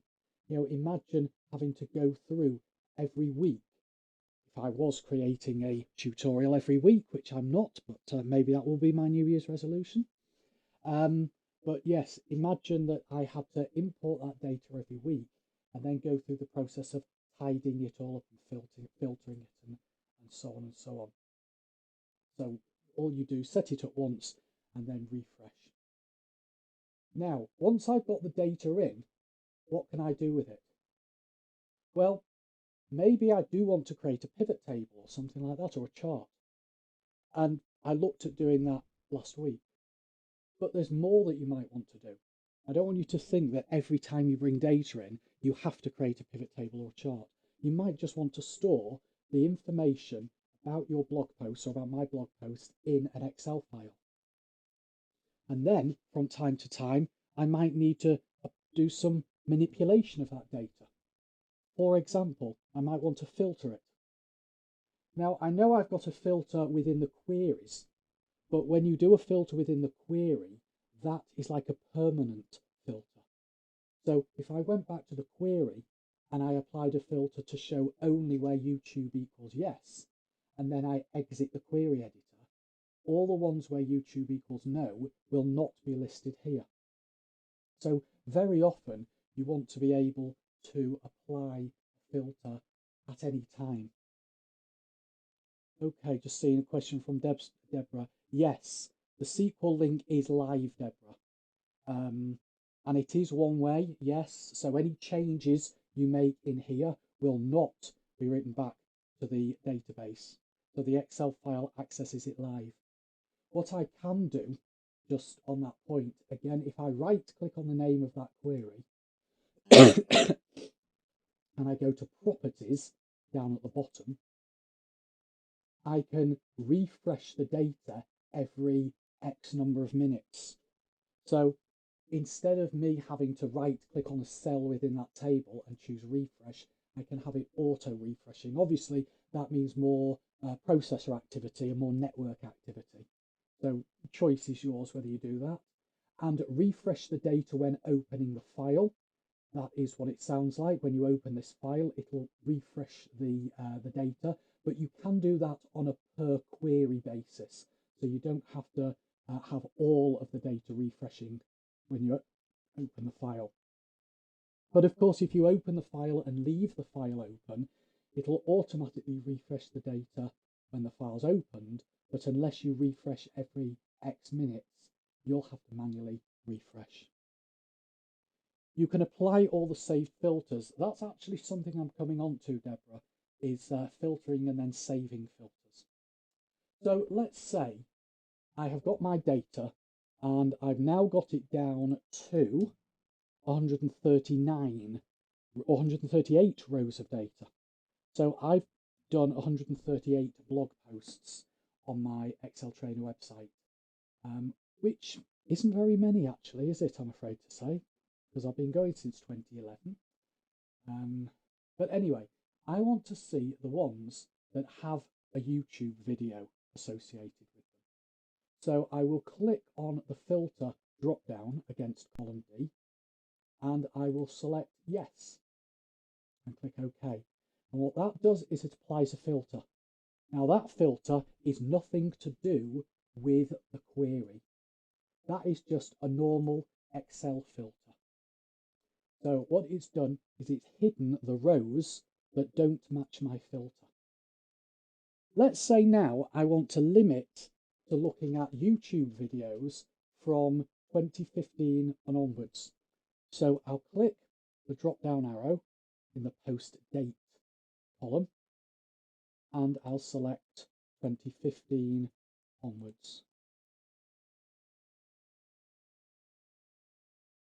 So that shows me what records match that criteria. If I want to clear the filter, then I can either click the filter button on column D and clear the filter, and then do the same on column A. Do the same there. Obviously that means clearing the filter twice, or I can go to the data tab and click clear. Or if I happen to be on the home tab, I can go to sort and filter, clear. That's just a quick way to clear the filter from all of the columns.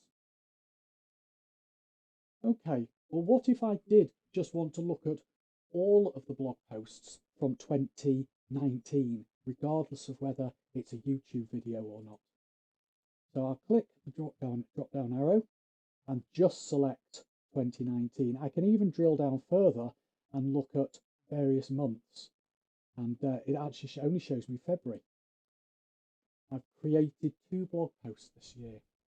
I've obviously been busy doing other things. So let's clear that filter. You can also sort your data as well. So you can click the drop down arrow and you can sort oldest to newest or newest to oldest. Or you can sort A to Z. Or you can sort A to Z on there as well. So you can sort and you can filter. Now, Deborah asked about saving queries. If you work with databases, like Access, for example, then once you've created a query, you can save your query. And that means that you can run that query again at any time without setting it up.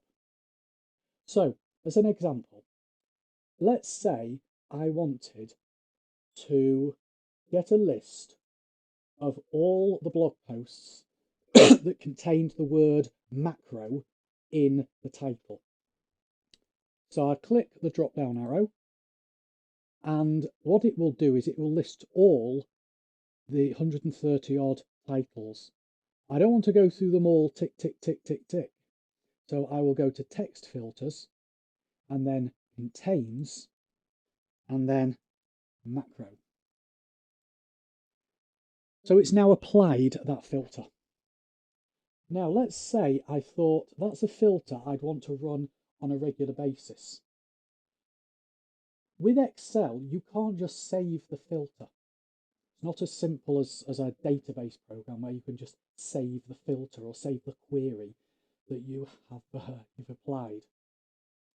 What you have to do if you want to save a filter is you apply the filter and then you go to the View tab and click Custom Views, which is greyed out. Why is it greyed out? View Custom Views. I think I know why it's greyed out. Just bear with me. I'm just going to check something.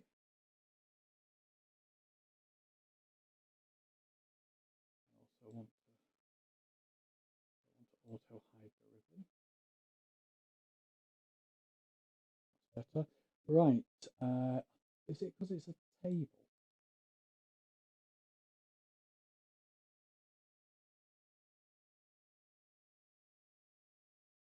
No.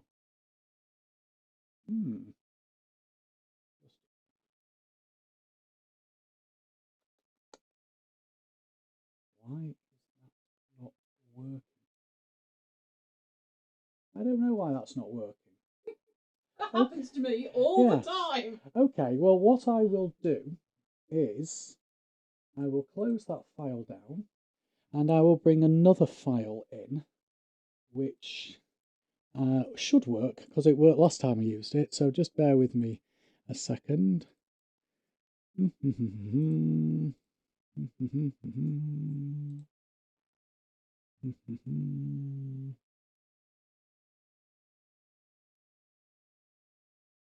right, let's try this one. This has got nothing to do with linking Excel to a database. That's not the right file either. Try filter. I think that should work.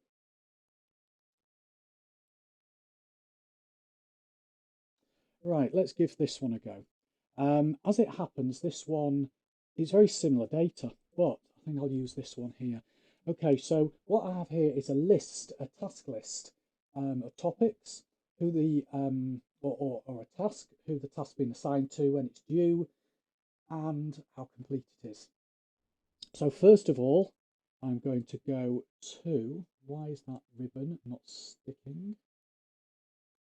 That's better.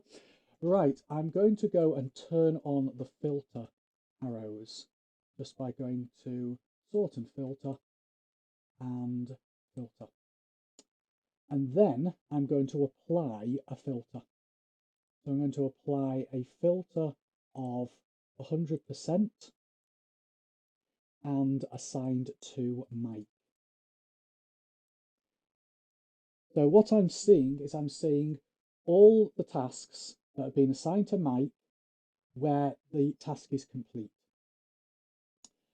Now, if I had to apply that filter on a regular basis, that means I would have to click the filter button, and apply the filter each time. So what I will do is I will go to View and click on Custom Views, which now isn't grayed out. I will then click on Add and give the view a name. So I will call it Mike Complete. And you just need to make sure that the hidden rows, columns and filter settings is ticked. That's the important one. It doesn't matter whether you tick print settings or not. Then I will clear the filter.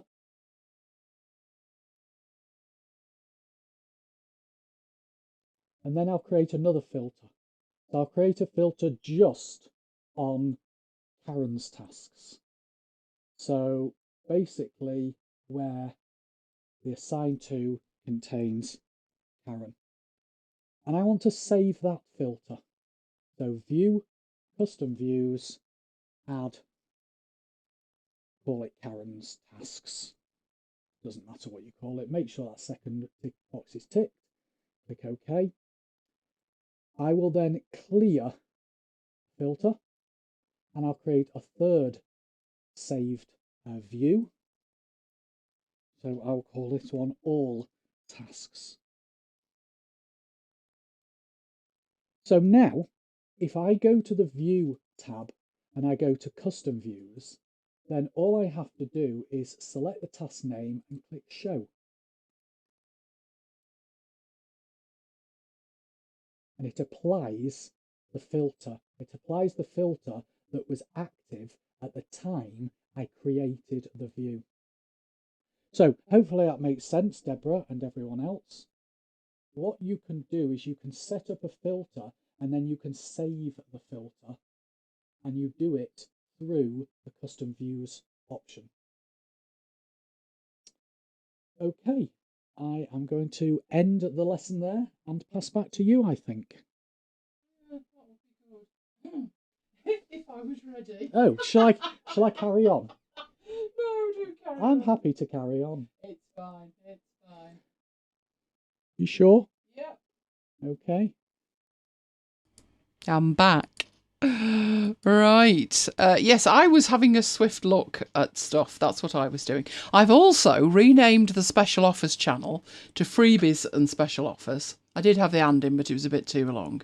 So I've been posting freebies in here. That's what I've been doing, and replying to things. So don't forget, things in there, things in there. You've got reply there. I'm loving views in Notion. I couldn't live without my views in Notion.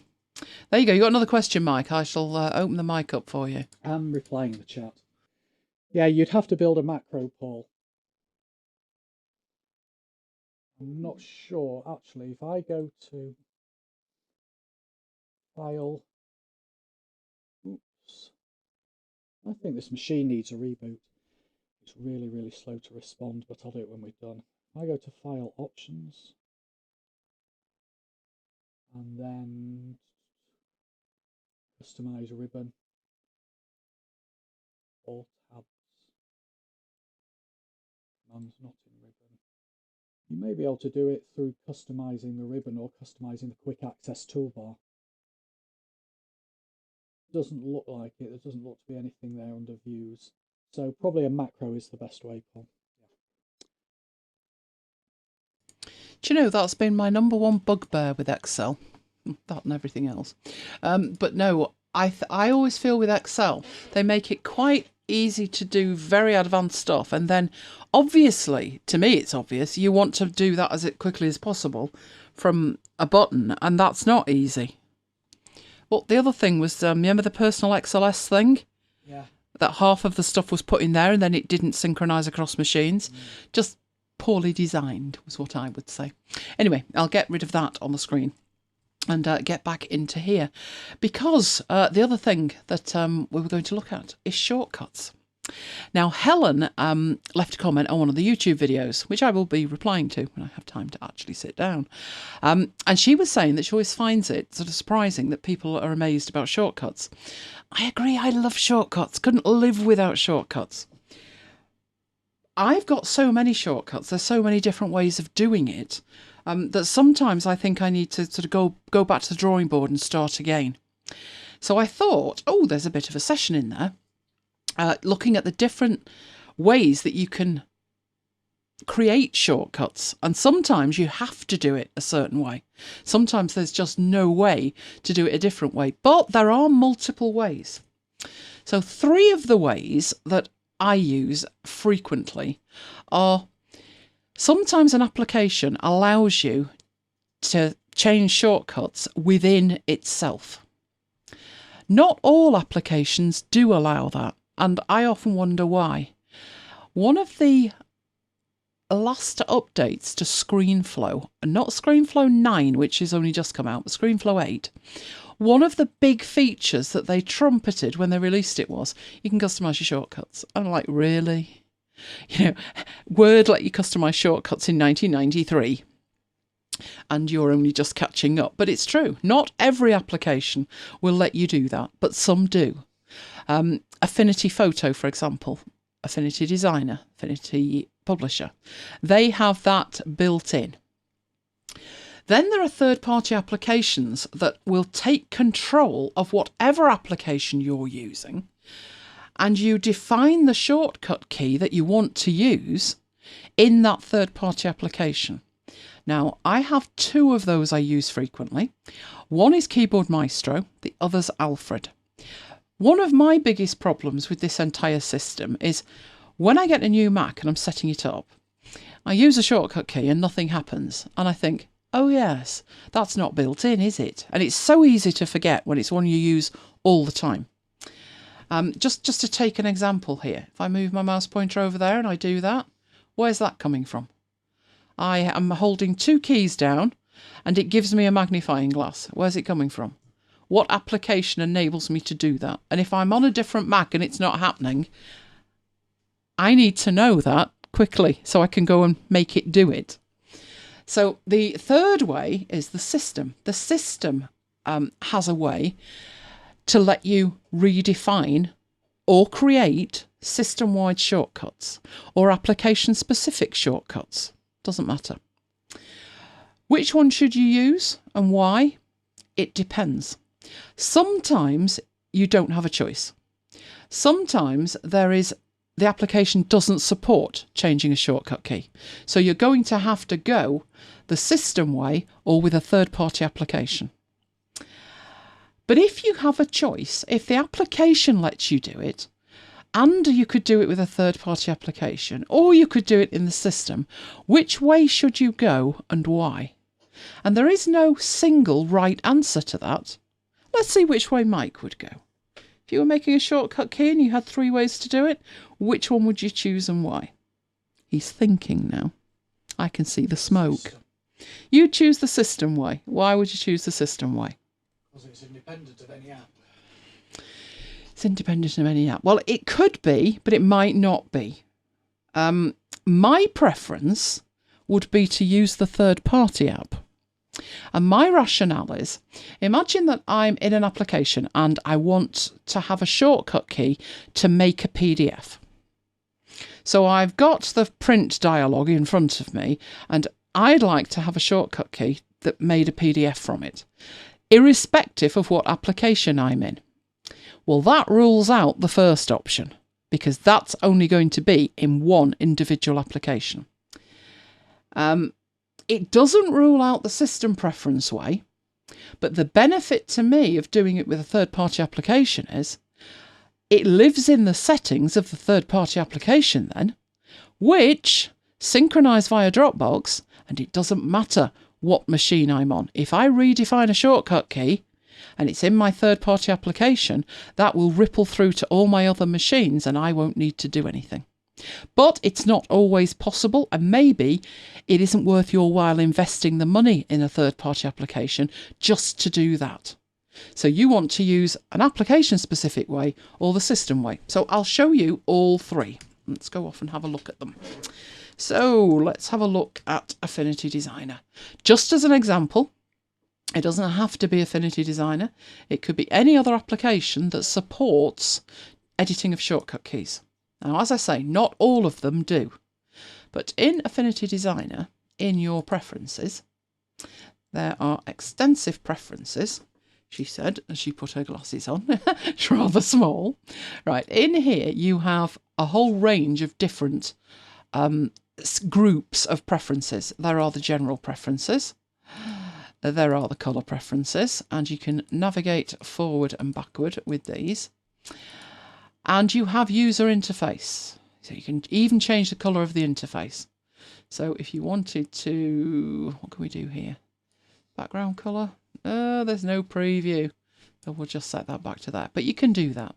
And one of the entire options in here, it's that big, it warrants its own section, are the keyboard shortcuts. Now, how it works is at the top level, you have Designer. You also have the pixel persona and the export persona. So the first thing to do is choose whether you're in design mode, pixel mode or export mode, your personas. So we'll stick in Designer at the moment. And then, next one down, you have the menus that are across the top. So it starts with Affinity Designer at the top on the left, followed by File, Edit, Text, Layer, Select, View, Window, Tools, etc. So all of those are in there. So if I was to choose down here the text options, it filters the bottom. So it filters all of the actual shortcuts available in the bottom window. So if you went to your export persona, you can see you have a whole different range of menus. And if you just wanted the select options, it filters them down for you. But most of the time when I'm making them, I'm in design view and I pretty much want all of them. There you go. So you then have the options down the bottom. So obviously one of the really well-known shortcuts is for select all, which is Command and A. But if for whatever the reason, let's say you have a problem, an accessibility problem with your left hand, because what I find is when I'm making shortcut keys, I'm right-handed. I'm pretty much ambidextrous, to be honest, but I'm right-handed with my mouse. My left hand, I've got on my Stream Deck, I've got it on my trackpad. But because I use my mouse for actually mousing around the screen, if I want a shortcut, I tend to want it accessible from my left hand. And Command and A is brilliantly accessible from my left hand. But what if I was predominantly left-handed with my mouse? Then Command and A would necessitate moving my right hand, that I'm using for my shortcut key, all the way across the keyboard and covering the keyboard to use Command and A. So I might rather it was Command and square bracket. And you can do that in here. So what you would do is you would go into it and you would click the cross to get rid of it. So for instance, if it's a command you never use, you can just delete it. Now Command and A won't select all. But if you want to create another shortcut for Command and A, for select all, but not Command and A, so let's say Command and square bracket, you just select the box and press the shortcut. Now you see here, you get a warning triangle. Oh, that doesn't look good. What it's telling you as you hover over it is that that is already assigned, and it's assigned to the command move forward one. So that's not the best one to use. So I select it and I'll try again. Let me try that one. Doesn't like that one at all. That's select next. And this is your problem when you're in an application. It's trying to find one, particularly if you want it right-handed rather than left. But you know what? I'm going to keep going. Let me see if I can find something that will actually work here. Now, you see, that one is actually the two keys that I use for the zoom, which is Control and Option. So maybe I need something completely different for that. Oh, let's try that. Is that one good? That one's good. It likes that one. So if I were to change Command and A to Command Option and equals, that would work fine. So now that's a brilliant shortcut key if you need to use your right hand to do it. It could be you have a permanent issue with your left hand, that you are left-handed and you're using the mouse, or maybe you've just hurt a finger or something. And what I'd say with that is, the odds are you'll start using it and then that'll become second nature, and then you'll have the pain of re-entry if you change it back. But that's how easy it is to do in an application that supports it. So delete it, select the box, put in the shortcut, and you're good to go. That's it, remapped it. Simple as that. One of the benefits of that is if we come out of that dialog box and we get a new file and we put some content in it like that, some random content. If I use Command and A, it selects everything, which we would expect. So nothing selected, Command and A, everything selected. But up here, if you're not sure what the shortcut key is and you're not even sure where it is in the menu, use the shortcut key Command Shift /, and that opens up the help, and in there you can just start typing. So if you've done this thing where you've remapped it and now you've completely forgotten where on earth it is, you can just start typing. So it would be select all, but if you just type in all, you've got show all, use all, and in there we should have select all. There's select all. It'll do two things. It will show you where the command is in the menu, but next to it you can see it also shows you the shortcut key. So if you're not sure, but you know what command you're looking for, you could type it in and then it would show you what the shortcut is. Now, reason I'm doing that, it does show it to you. So what that means is, if we go back into the preferences and we do the select all, and we change that back to what we had it set to, which was that, which is Command, Option and equals, and we do the same thing again, all. We go to select all. Now the entire interface of Affinity Designer has changed and updated to reflect the shortcut key that you have allocated personally, the customized key you have used in the preferences of Affinity Designer. And that's actually quite handy, isn't it? Because if you can't quite remember, you can go in there and you can see it. That's the advantage of doing it at application level. Now, if you've done that on this Mac and you've got your laptop and you think these keyboard shortcuts don't match anymore, you can go into your preferences, into the keyboard shortcuts section, and you can save them. So what you're saving is your customized shortcuts. So let's say we put on there, we don't want that one, we want on the desktop, and put in customized Affinity shortcut, plural, right? Now you've got them saved out. So just in case you ever lose them, or you forget what they are or whatever, you have the ability to put them in a cloud somewhere and back them up and transfer them to a different machine. All you need to do that, so let me get rid of that one and put it back to Command and A, and then go to load, choose that one off the desktop. It keeps going back. It's convinced it's in there when it's not. There we go. Open it up. It will load them in. And now my select all is returned to what it was previously. It's that simple to save out a customized set of shortcuts and reload it in. But if I don't change that back to Command and A, I will be wondering why it's broken when I come to it. So that's the first way, which is in an application. And obviously there are advantages. I'm actually going to leave that open because I'm going to come back to that. Right, the second way was to use a custom application, a third-party application. Good night, Graham. Have a fantastic Christmas, and we will see you on Friday. I will expect new bears, Graham. New bears. Is Lola asleep? Without letting the cat out of the bag, she'd like a cat. Lola may or may not be acquiring new teddy bears. You heard it here first, but you'll see it here on Friday. So have a fabulous Christmas. Right, so I'm moving on to the second one, which is, in my case, Keyboard Maestro. So here's Keyboard Maestro. I have global and I have all kinds of stuff.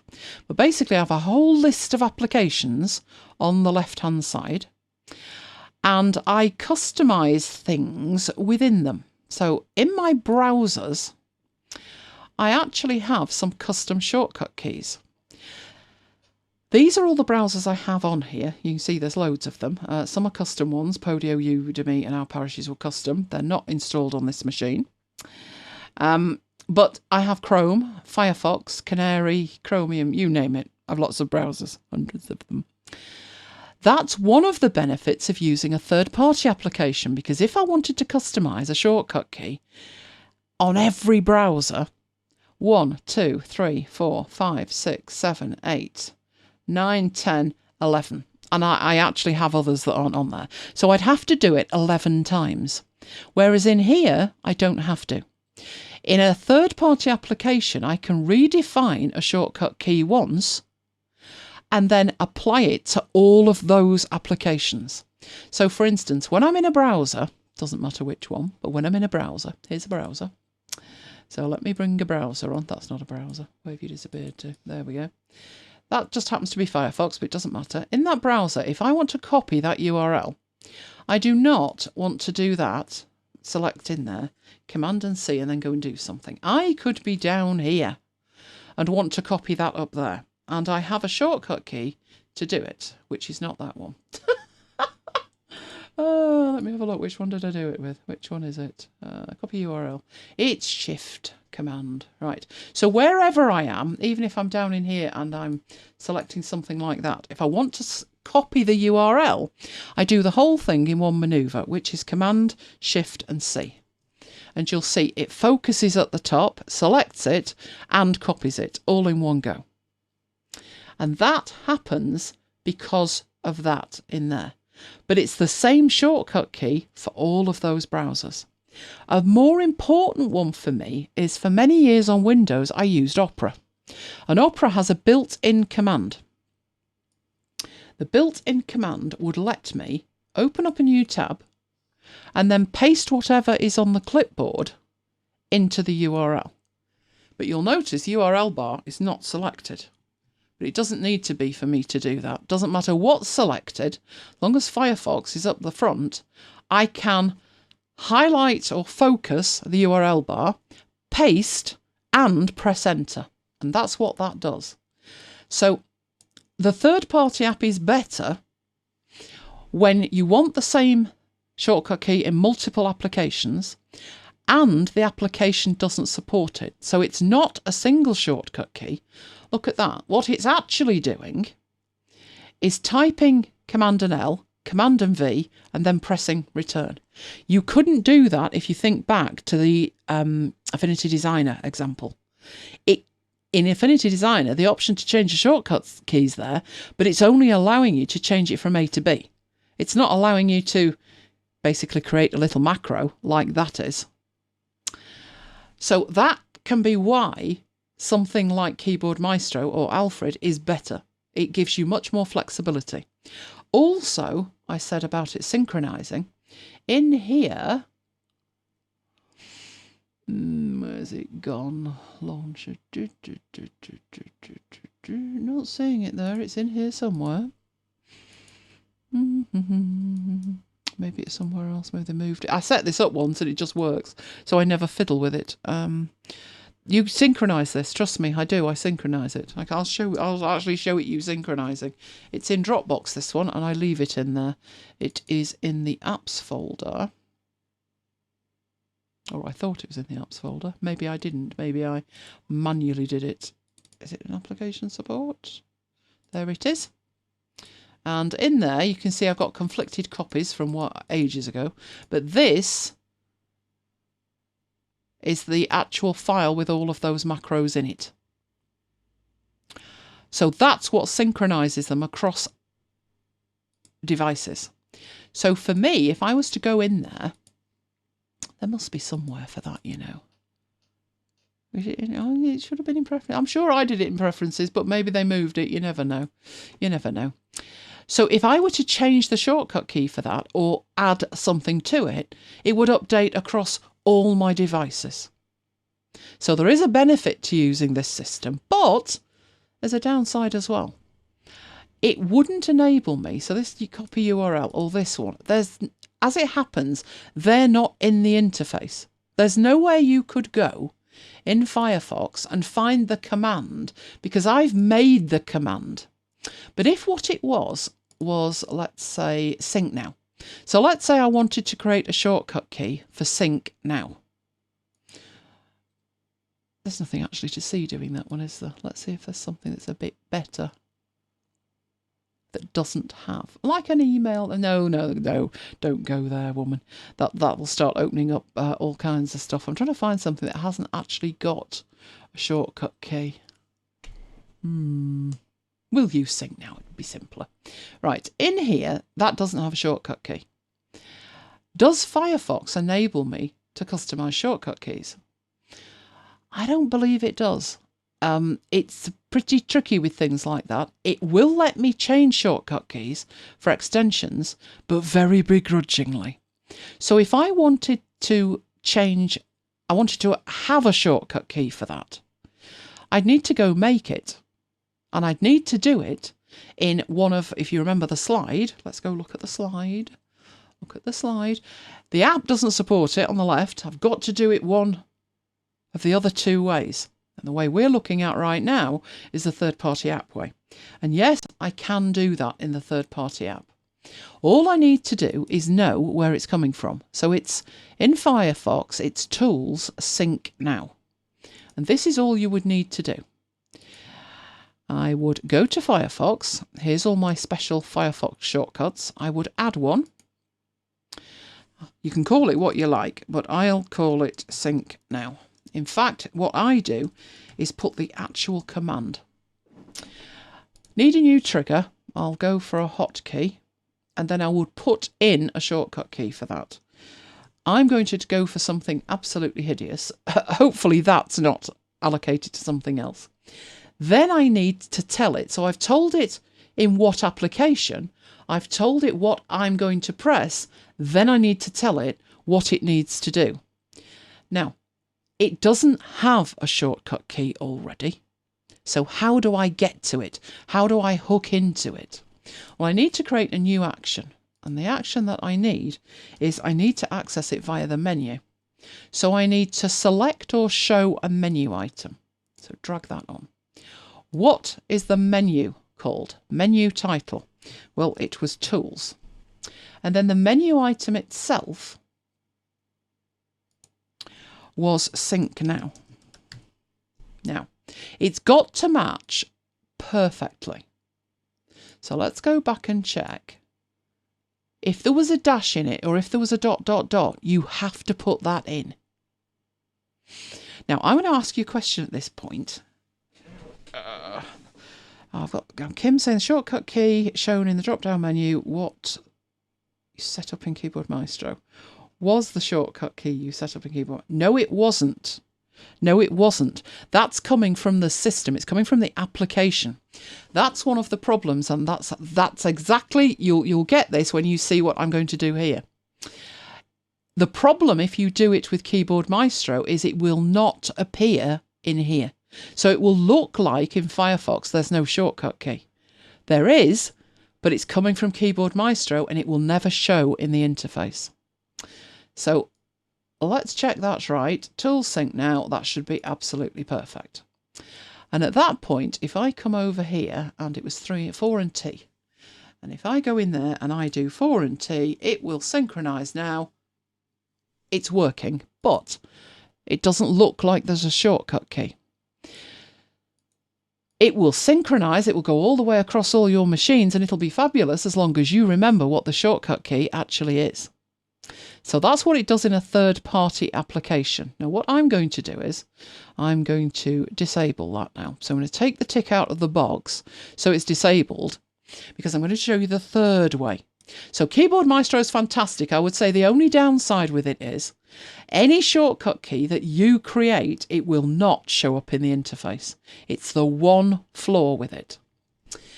If you don't want to invest in Keyboard Maestro or anything similar, you can still do the thing. You can still do it. So we want Tools Sync now to have a shortcut key with it. This is the free way to do it, which is you go into your system preferences. Here's my system preferences. We've already had it open tonight looking at silent sounds for alerts. I'm just weird. I have silence. Right, in here, and this has got ridiculous, the number of things in it, but there is a keyboard section. And in the keyboard section, there's lots of things about your physical keyboard. So the key repeat speed, delays, and all kinds of stuff. But there's also this third tab for shortcuts. And it can be very confusing. There are categories on the left-hand side. Some are active, some aren't active. Some are active that you'll never use in a million years. Believe you me, you won't know they're there. Not all of them have shortcut keys. These say none. As you scroll through, some do. Command percentage sign. Who knew? Not a clue. It could be you try and do something on your system and something else happens and you think, where's that coming from? Go in here and have a look. Some of these shortcut keys are allocated to something else. In fact, here I've got a clash because I've got DevonThink Pro installed, which is version 2, and I've got DevonThink 3, and they're both hooking into the same shortcut key. This could explain why my system creaks at times, couldn't it? So be very careful with that. But when it comes to adding a new one, and you're looking at this and you're completely overwhelmed, you need to focus on app shortcuts at the bottom. Now, I'm going to fold these up because normally you probably in yours won't see a thing. What I've actually done is I've created some global ones. Show help menu. That one's in there. That was the shortcut key I talked about, which is Shift, Command and /. Love that. Use it in every application. Absolutely love it. So much so, somebody on Windows said, is there a command to do that? I was like, sorry, no. And you couldn't even make one. That would be brilliant. But I've added 2 of these. One command saves a PDF to DevonThink, and this one saves as a PDF. And it does it anywhere there is a save as PDF option. Now, you can also see I've got a special section for Scrivener. When I said to Mike, oh, you're done, are you? That was because I was looking to see how on earth I'd done what I'd done with Scrivener. I remember it was a horrible job and it was something that needed doing and it was difficult.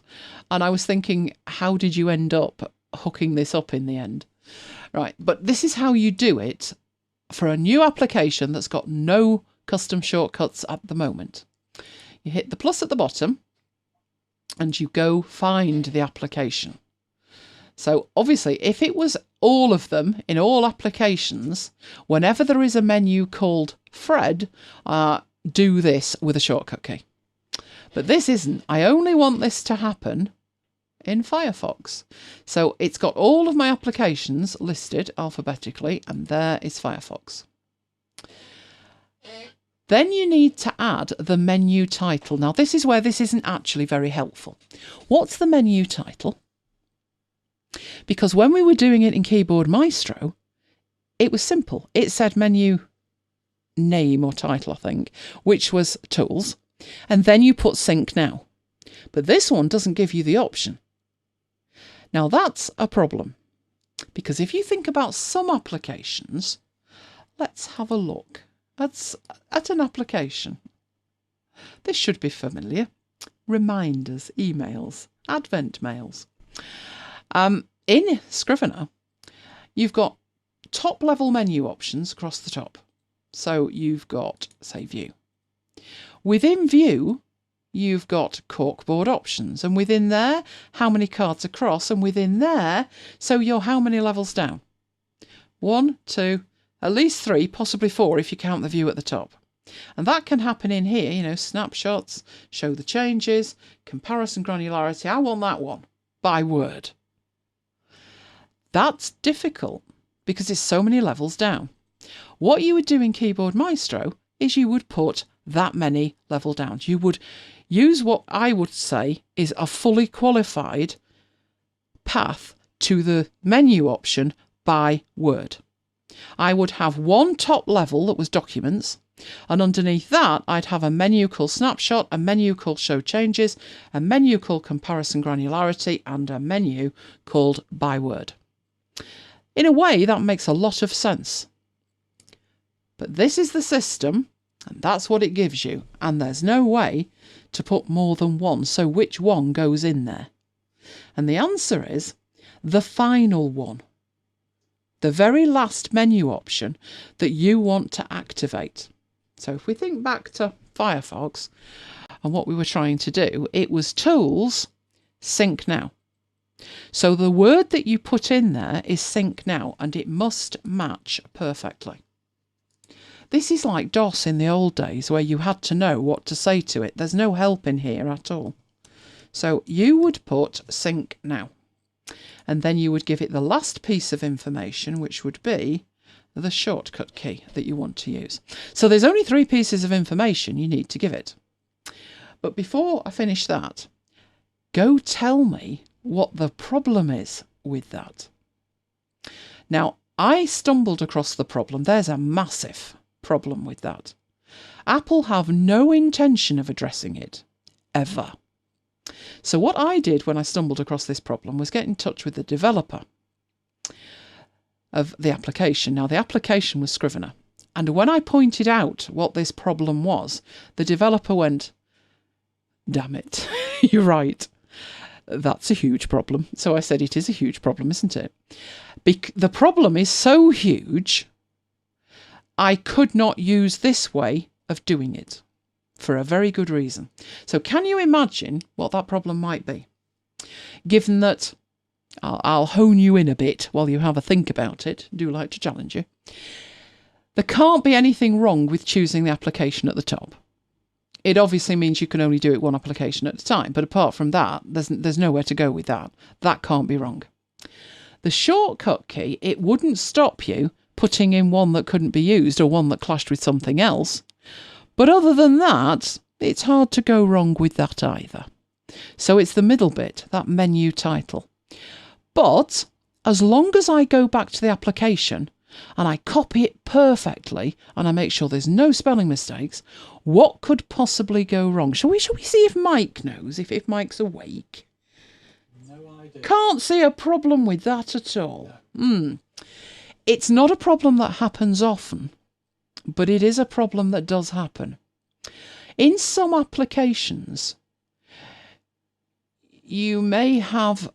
let's see if it's actually in Scrivener. It was Scrivener I was having a problem with. No, that's not what I'm looking for at all. No.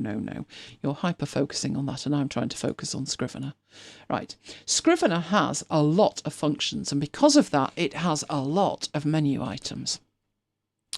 So let's have a look in here. Let's say it's got an import files option, and it's got an export files option. Oh dear. FILES ... and the export FILES ... There are 2 menu commands that are identical. Now, luckily, they both have shortcut keys. But as I was working through this, there are several menu commands that are identical. And when I say identical, at the lowest level, so ultimately, the bit you click there... Spot on, Kim. More than one. There's more that says sync, although that doesn't matter because it's in the middle. But as you look through the commands, like web page, that one's got, what have we got there? Have we got anything that matches? Scrivener project. That says Scrivener 2 project. That says Scrivener project, so that would be okay. But files, no. That's the bit you click. And they are identical. And I think for me, it was to do with the view. It was one of these options in here. And I had another related problem. But you've got like use label colours in binder. But somewhere else you'll have the word binder. View the binder. And I hit a brick wall with it.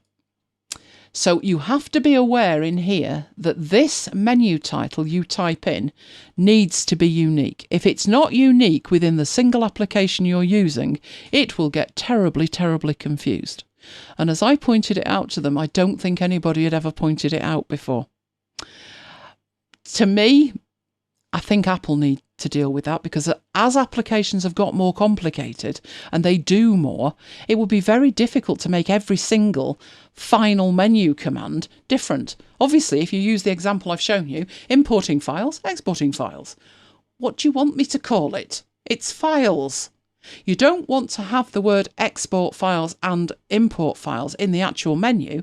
That makes no sense because the menu a level up says import or export. So it's just a human interface guideline snafu, I would say. Apple would need to fix it in there. There's not much a developer can do other than make every menu command unique. And in an application like Scrivener, which must have hundreds of them, that's virtually impossible. But for our example, it should work. It should work. So we'll click Add. And you now see it's added two things. It's added the actual command that I've put in there, but it's also added a disclosure triangle next to the application name. So if I wanted to add any more for Firefox, all I need to do is come in here, make sure I'm clicked on Firefox, then add another one.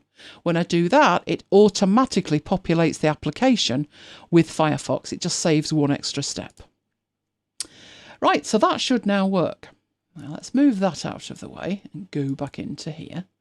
Go up to Tools, and now you can see the Sync Now command shows you the shortcut. So both the first way of doing it, let's go back to the slide. No, that's forward. There we go. The first way of doing it in the application shows it you in the menu, and the system way of doing it shows you in the menu. The third-party app way, unfortunately, does not. But the third-party app way is the most powerful.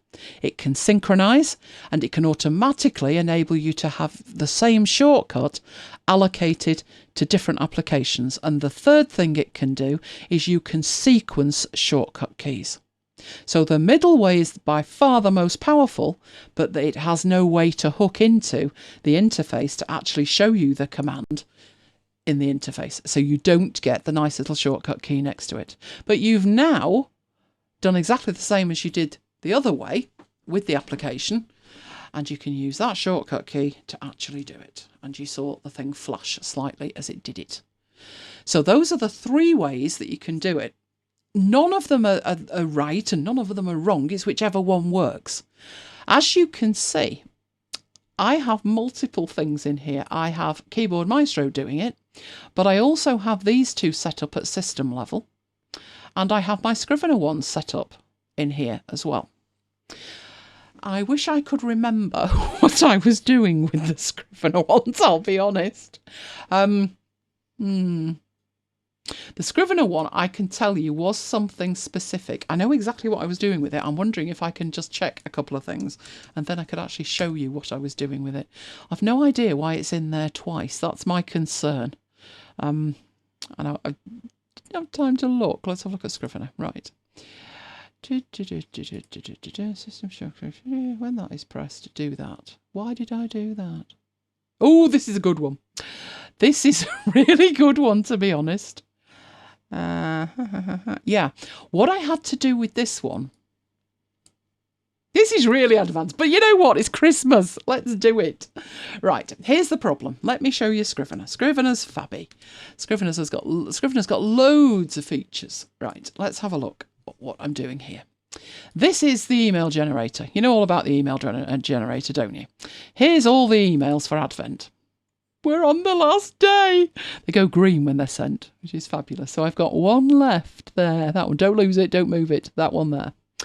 Right. I've also got lots of folders, haven't I? Because I've got in here, let's fold them up. I've got my inbox, I've got my admin, I've got all of the MacBites mails, all of the mails that go to the VIP list. I've got the Slide IQ, iBox Author, Mike stuff, and I've got some extra stuff at the bottom which probably aren't actually mails. So there's 1, 2, 3, 4, 5 different mailing lists that I'm managing in this one file. Whether or not that's a good idea is a totally moot point. It's up for discussion. It was created to work one way, and I ended up with it working another. And we've never actually bothered to go back and rebuild the whole thing, is basically where we're at. But because I've got 5 different mailing lists in it, and within the MacBites one, you'll see I've gone even more granular. If I fold these up, I've got them by year, 2017, 18, 19. I have an upcoming folder, so I'm focusing on After Hours in Q4, MacBites episodes, MacBites learning mails, MacBites FM stuff, and these are my Advent days for 2019. So basically, point of all that is, it gets confusing fast. And sometimes it's really nice to be able to focus on just what I'm doing. So if I was on my Advent days, basically just let me focus on that. And there is a command in Scrivener to let you do that. So I'm on the folder itself. And you can, in here, go in. Now, where do they put it? I never, ever, must admit, never, ever, ever use the commands in here. There it is. It's at the bottom. Right. But there is a command that will let you hoist the binder. Now, the binder is this area on the left. And what it means is by hoist the binder, you choose a folder, in my case Advent days, wouldn't even matter if that was folded up, but Advent days, you go to view, where did it just disappear to? I never use it, that's the problem. Was view, or was it navigate? Oh, for crying out loud, I never use it, that's the problem. Outline, that's where it is. View, outline, hoist binder. So watch what happens on the left hand side when I use that. It focuses me on just the content of one folder. And now I'm in my happy place because I'm not being bombarded by too much stuff. So I'm just looking at the Advent days. And you can see at the top, it says Advent days. I can, with that tiny cross, isn't that tiny, close the current selection and go back. I call that unhoisting. Hoist the binder, unhoist the binder. So view, outline, hoist, and view, outline, unhoist the binder. Now, would that give me any kind of problem if I wanted to program it in any kind of way? And that was the second part of the issue when I was speaking to the developer. So what's happening in the interface, and this used to work. It used to work because they did it a different way and it only broke in this version. What I want to do, because I do this all the time, is I want to use a keyboard shortcut, which for me would be Control and Shift and up arrow, and Control and Shift and down arrow. And as you can see, it works. Oh yes. But it doesn't work without a whole lot of grief. What's the problem? Why is that any different than anything else? Well, let's go back in and actually have a look at the menu, and I'll give you a few seconds to have a think about it. View outline, hoist binder. You can see there's a shortcut next to it. It's not the one I'm using, but you can see it's there. And it does make sense if you think of it. It's an up arrow, isn't it? I'm hoisting upwards. When I unhoist, I want to use the down arrow key. What's wrong with that? Shall we see if Mike knows? Let's put him on the spot. No, he's looking completely perplexed. No problem at all. Right, well, it's really easy to program any way you like the hoist binder option. If I was prepared to rely on Keyboard Maestro, it would be probably easier. But I was playing around with it because I thought, this is a problem. And the problem is, no one's picked it yet. It says hoist binder. There's one option and it says hoist binder. Oh, I know. Ah, it's come back to him now. It used to have two options. Hoist binder, unhoist binder, obviously, because there's two options. What they did when they tidied up for version 3 was make it that only one option was available at a time. So at the point it's not hoisted, which we're at now, the option available is hoist binder. So let's do it. We're now hoisted. If I go back to view outline, now it says unhoist binder.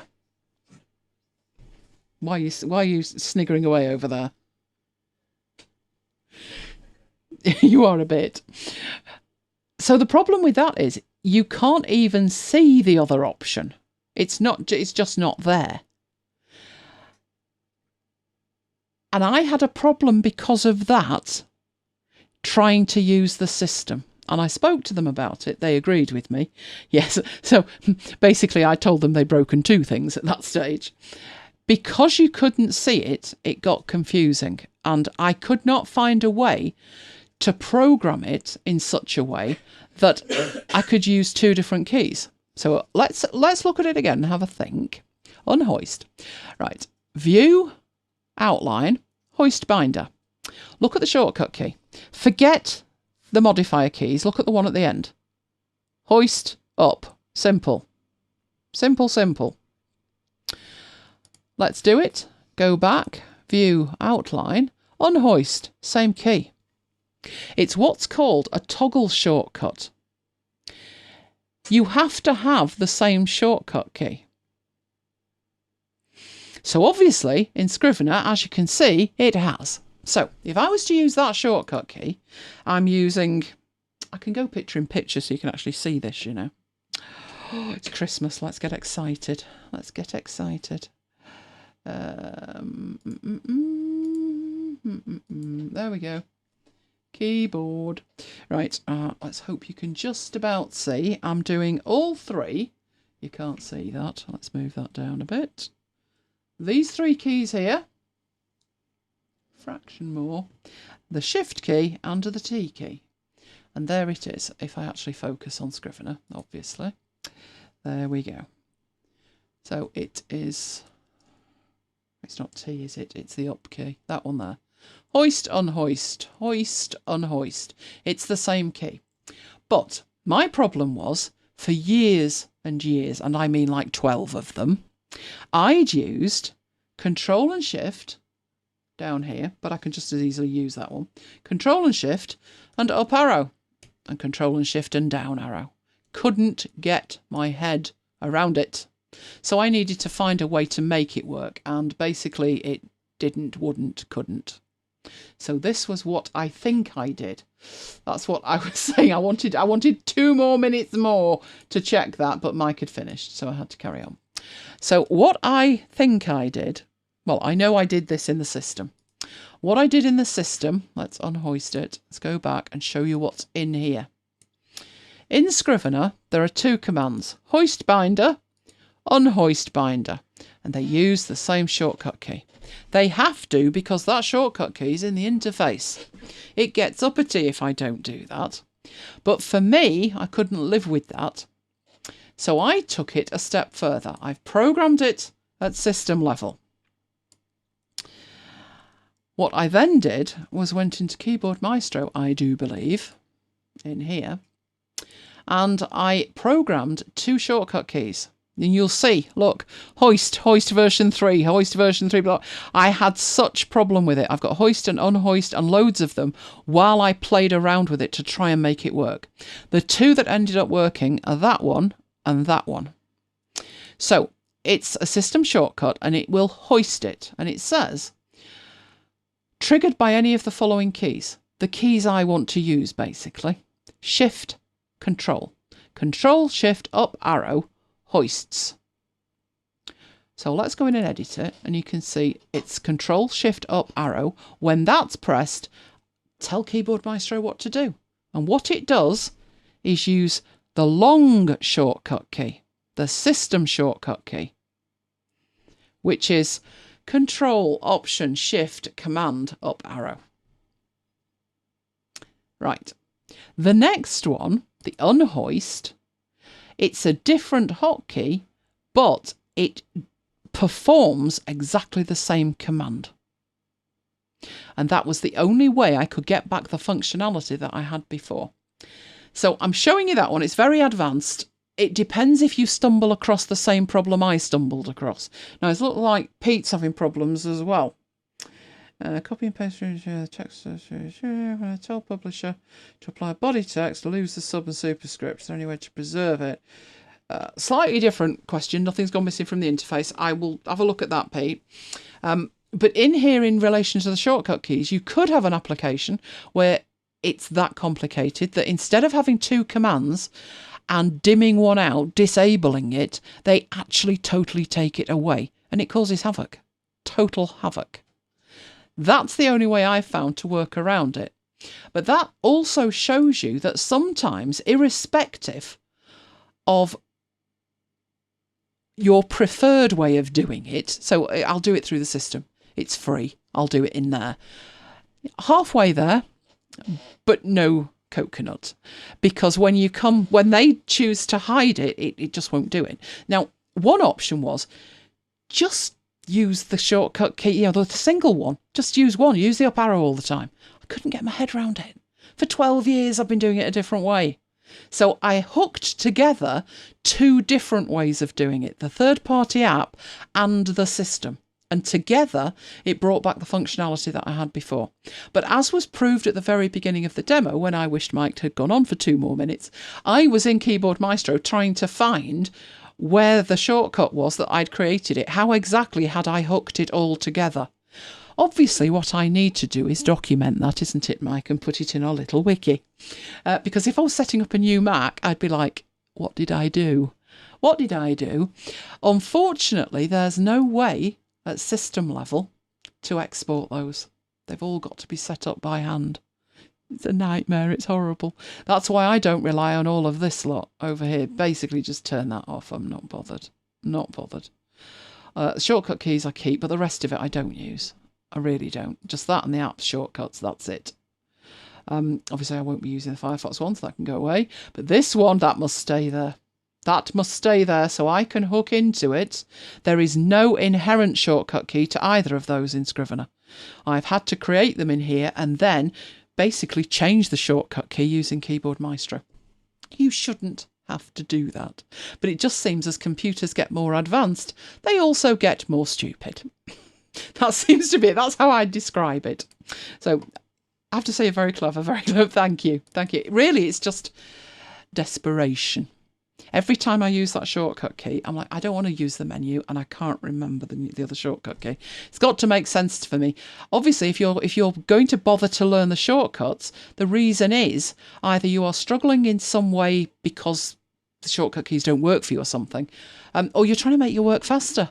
And there's no point trying to force a shortcut down your head that you can't remember.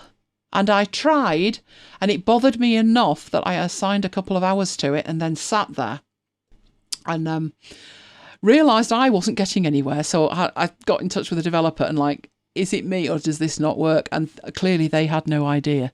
They didn't realise that if the final menu wasn't unique, all heck broke loose. And when they unilaterally decide to hide one, the system doesn't like that either. What they were trying to do, and I don't disagree with them, was trying to make the interface less overwhelming. And they succeeded in that, but broke customization. And the thing when you break customization, there's another company, Hindenburg. Hindenburg is fabulous, but when you look at the menu options on Hindenburg, there's hardly any. And what they've done is the other way round. They have, let me show you Hindenburg. There's very, very little in the menu.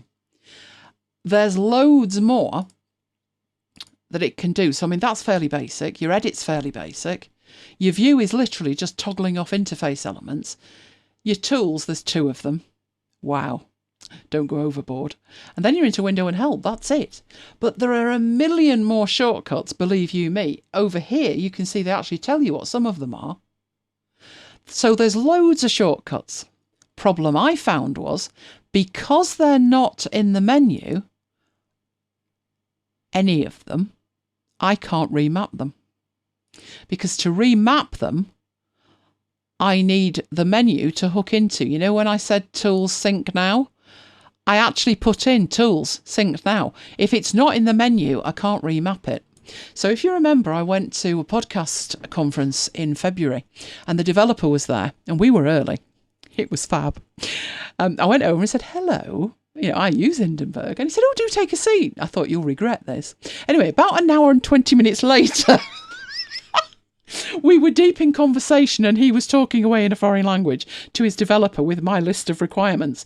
And when I explained why it was important that the menus were full and that everything was there, and you know, you can say to them, it's really important to me, and they're not going to take a blind bit of notice. I said to him, if I had accessibility requirements, I wouldn't be able to use your app. Oh, did I push the right button? They're dealing with that. So I reckon all the features will be available from the menu, which will be a blessed relief, because one of the shortcuts in here that I need to use, because there's no other way of accessing the feature, is the same shortcut key that Scrivener assigns system-wide to one of its functions. And I said to him, I have to choose which app I use. And he didn't realise that. He had no idea that by not providing a menu item, it could actually mean that I could not use the feature full stop, unless I knew as much as I know about how to disable it in Scrivener and remap it in a different way. So what I had to do was say, well, I just can't use that. Yeah, we're not updating right now if it's all the same with you. We're live.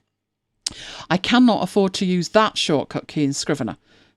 In Scrivener, I can remap it, but in Hindenburg, I can't. And I had to take that choice, but I didn't take it lying down. Did tell the developer, not acceptable, and it's being dealt with. So Pete, now you want me to come and set everything up? Oh, incredibly inquisitive children. Do the children have 2 legs or 4? I prefer 4. I have been known to tolerate a child with 2, a skin kid, but I'm much better if they have fur. How many of these inquisitive children are there? Could they double up legs, do we think? Could they pretend to be dogs? That would work well for me. Right, let's get back into that prezzo. Right, this presentation's been all over the place, Mike, so I'm heading down to the end of it, I do believe. Oh, I had an unboxing. Oh, 3 of them. Well, I guess that's 2 3-legged dogs. Or a 4-legged dog and a 2. I think they better go for 3 each. That would work. Good night, Kim. Good night. Oh, glad you like the Advent mails. Last one tonight. But, you know, everyone's been so positive about it. We might need to do a special Easter egg hunt or something. That might work well. Now, I have a little toy, don't I, Mike? So let me get into... why aren't we moving? Why aren't we moving? Need to be there. I look forward to hearing all about Kim's Christmas on Friday. Right, let's get into the webcam. There's the webcam. And we need it turning round fractionally so you can see the desk.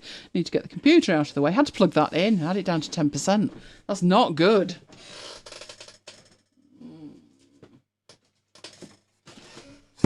Early Christmas present this. You'll notice it's not totally wrapped. Got it for self, that's why. Now, I'm going to be very naughty as well. We had so little time with all that's been going on that, guess what? Dinner was partaken of up here and I have a knife that I didn't use. Luckily, it can be used to open the unboxing toy. Let's move that back a bit so you can actually see it. Let's get it up a bit. There we go. Right, can we get into there? I have a million of these, but I can never have enough. This one's a slightly different colour than I would normally go for. But you know, when we do taking our tech on our travels, one of the things is you need to get up to speed very quickly when you get in the room, which means instead of just shoving everything in a bag, you need to be organised. Oh, nobody's going to miss the colour of that, are they? Oh, dear me. There we go. Kermit Green, I do believe, but actually it's worse than that. It's Dayglow. This is a Bag Smart bag, which is for tech. Taking your tech on your travels, but it's green. Dayglow green.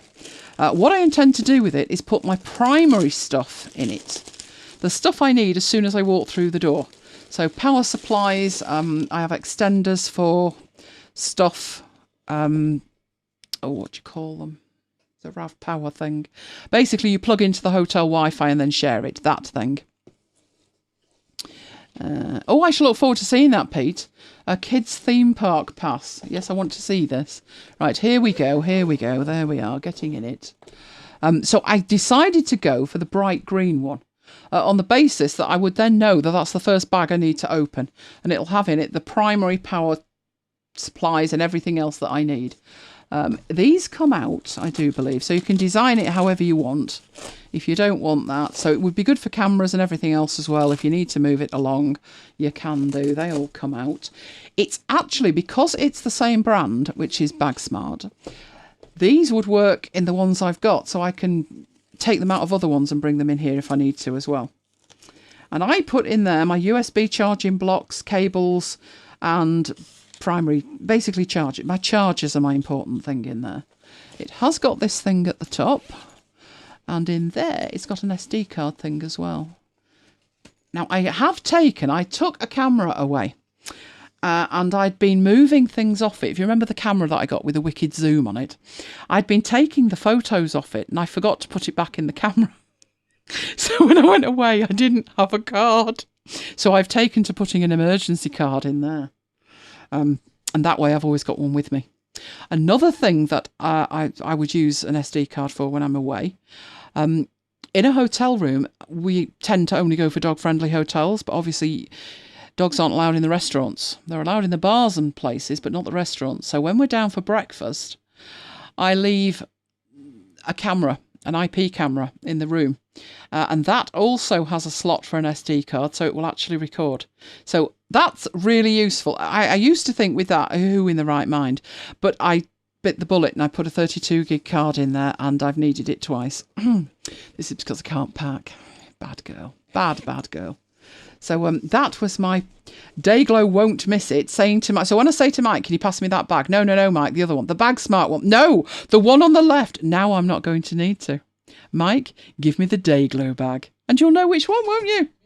Yeah, it'll probably get filthy, but we'll see how it goes. We have got a sojourn out, so we'll find out how it goes, and I'll let you know. So that's going to be packed permanently. Because another issue is, when we're packing to go, you always forget something. So I've determined we'll buy 2 of everything and we'll leave that packed. And that way, we shouldn't forget anything. That's my grand plan, anyway. That's the plan. So that's very nice. It's not too heavy.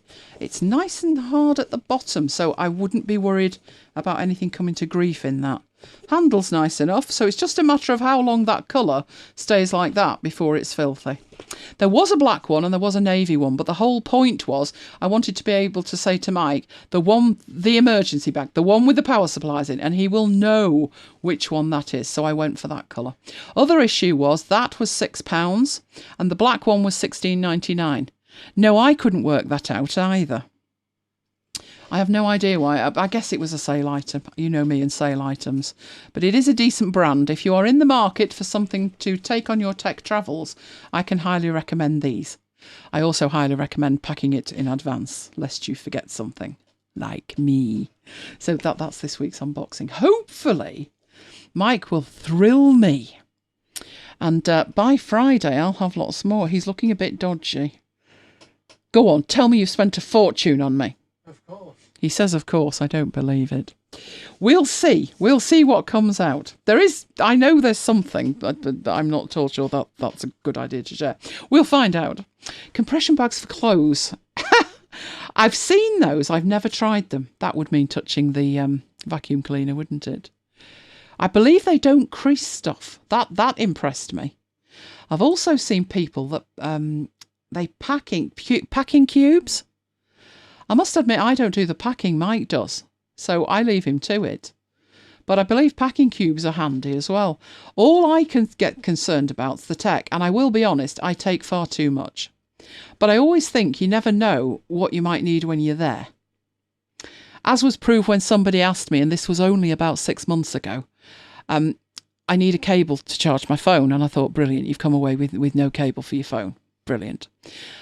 So I said, here you go. And they looked and said, no, it's bigger than that. And I thought, oh, it must be an Android. So I handed over an Android cable. No, it's an iPhone. I thought, oh my God, they'd got a 30 pin. So in my cable bags, not particularly this one, that doesn't have separate cable slots at the top. But I do have one that has separate cable slots. And I had a 30 pin cable in there. So I do take one with me just in case. There's always one. So packing cubes with compression, oh my word. Mike, it's going to completely change how we pack, isn't it? Are they reusable? That's what I want to know. Are they reusable? Some of the things I've seen are for long-term packing. So the kind of thing where you put jumpers in it and you put them in the loft for the summer. I'm not sure they are reusable because I would have assumed you kind of rip them to get into them. But I'm no expert with this packing malarkey. So you need to tell me. Are they reusable? Would Mike be interested in packing cubes for Christmas? No. Oh, that's that dealt with then. Let's put my Christmas card then. Jonathan. Oh, Jonathan, that's fabulous.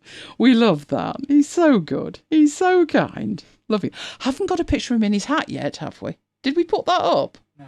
Oh, we need to put Jonathan in his hat. Absolutely. It's a private message. Was it? Oh, we need to get to permission and then put that up. We could always put it in the private group now. So what do you need to do over Christmas? You need to be in Slack and let us know how you're going on.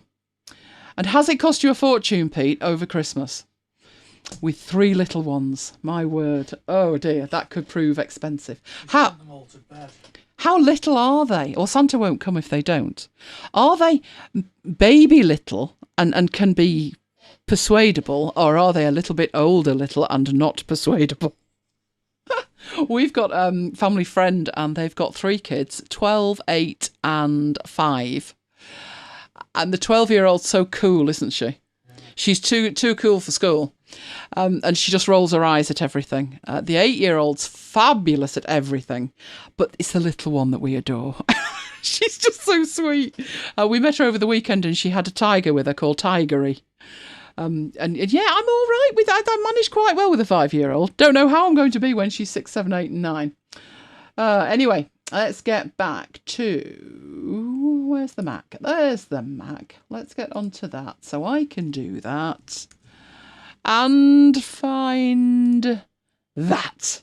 Because yes, it's Christmas, which means double do's. We're back on Friday. So we've got to do lots of stuff on Christmas Day so we can come back and share all of the love of that on Friday. Hopefully you'll be able to join us. If not, it'll be on replay. Right, I'm catching up on the chat now. Oh, you can reuse them. Excellent, excellent. So you pack in squares. Yeah. Sure you can work it out. Biggest expense was alcohol. For the 5-year-old, 4-year-old and 5-month-old. No, I think if you've got a 5-month-old, I think it's a given you need alcohol. 5 months, wow. That's like a puppy. Puppies are hard work. I will say with puppies, though, they could actually be harder work than babies because they move. Babies probably tend to stay where you leave them. Puppies don't. Could be. But I wouldn't like to try. That's amazing. Well, I do hope you all have an absolutely fabulous Christmas and that Santa brings you everything you want. I wonder if Santa will bring me everything I want. If I'd had a chance to think for a minute and know what it was I want, he might do. But we'll see what Mike comes up with to thrill me. He's looking decidedly worried now, aren't you? Go on, what have you brought to thrill me? Was it that tin of sweets? Can't say. Oh, you can't say. Is it wrapped?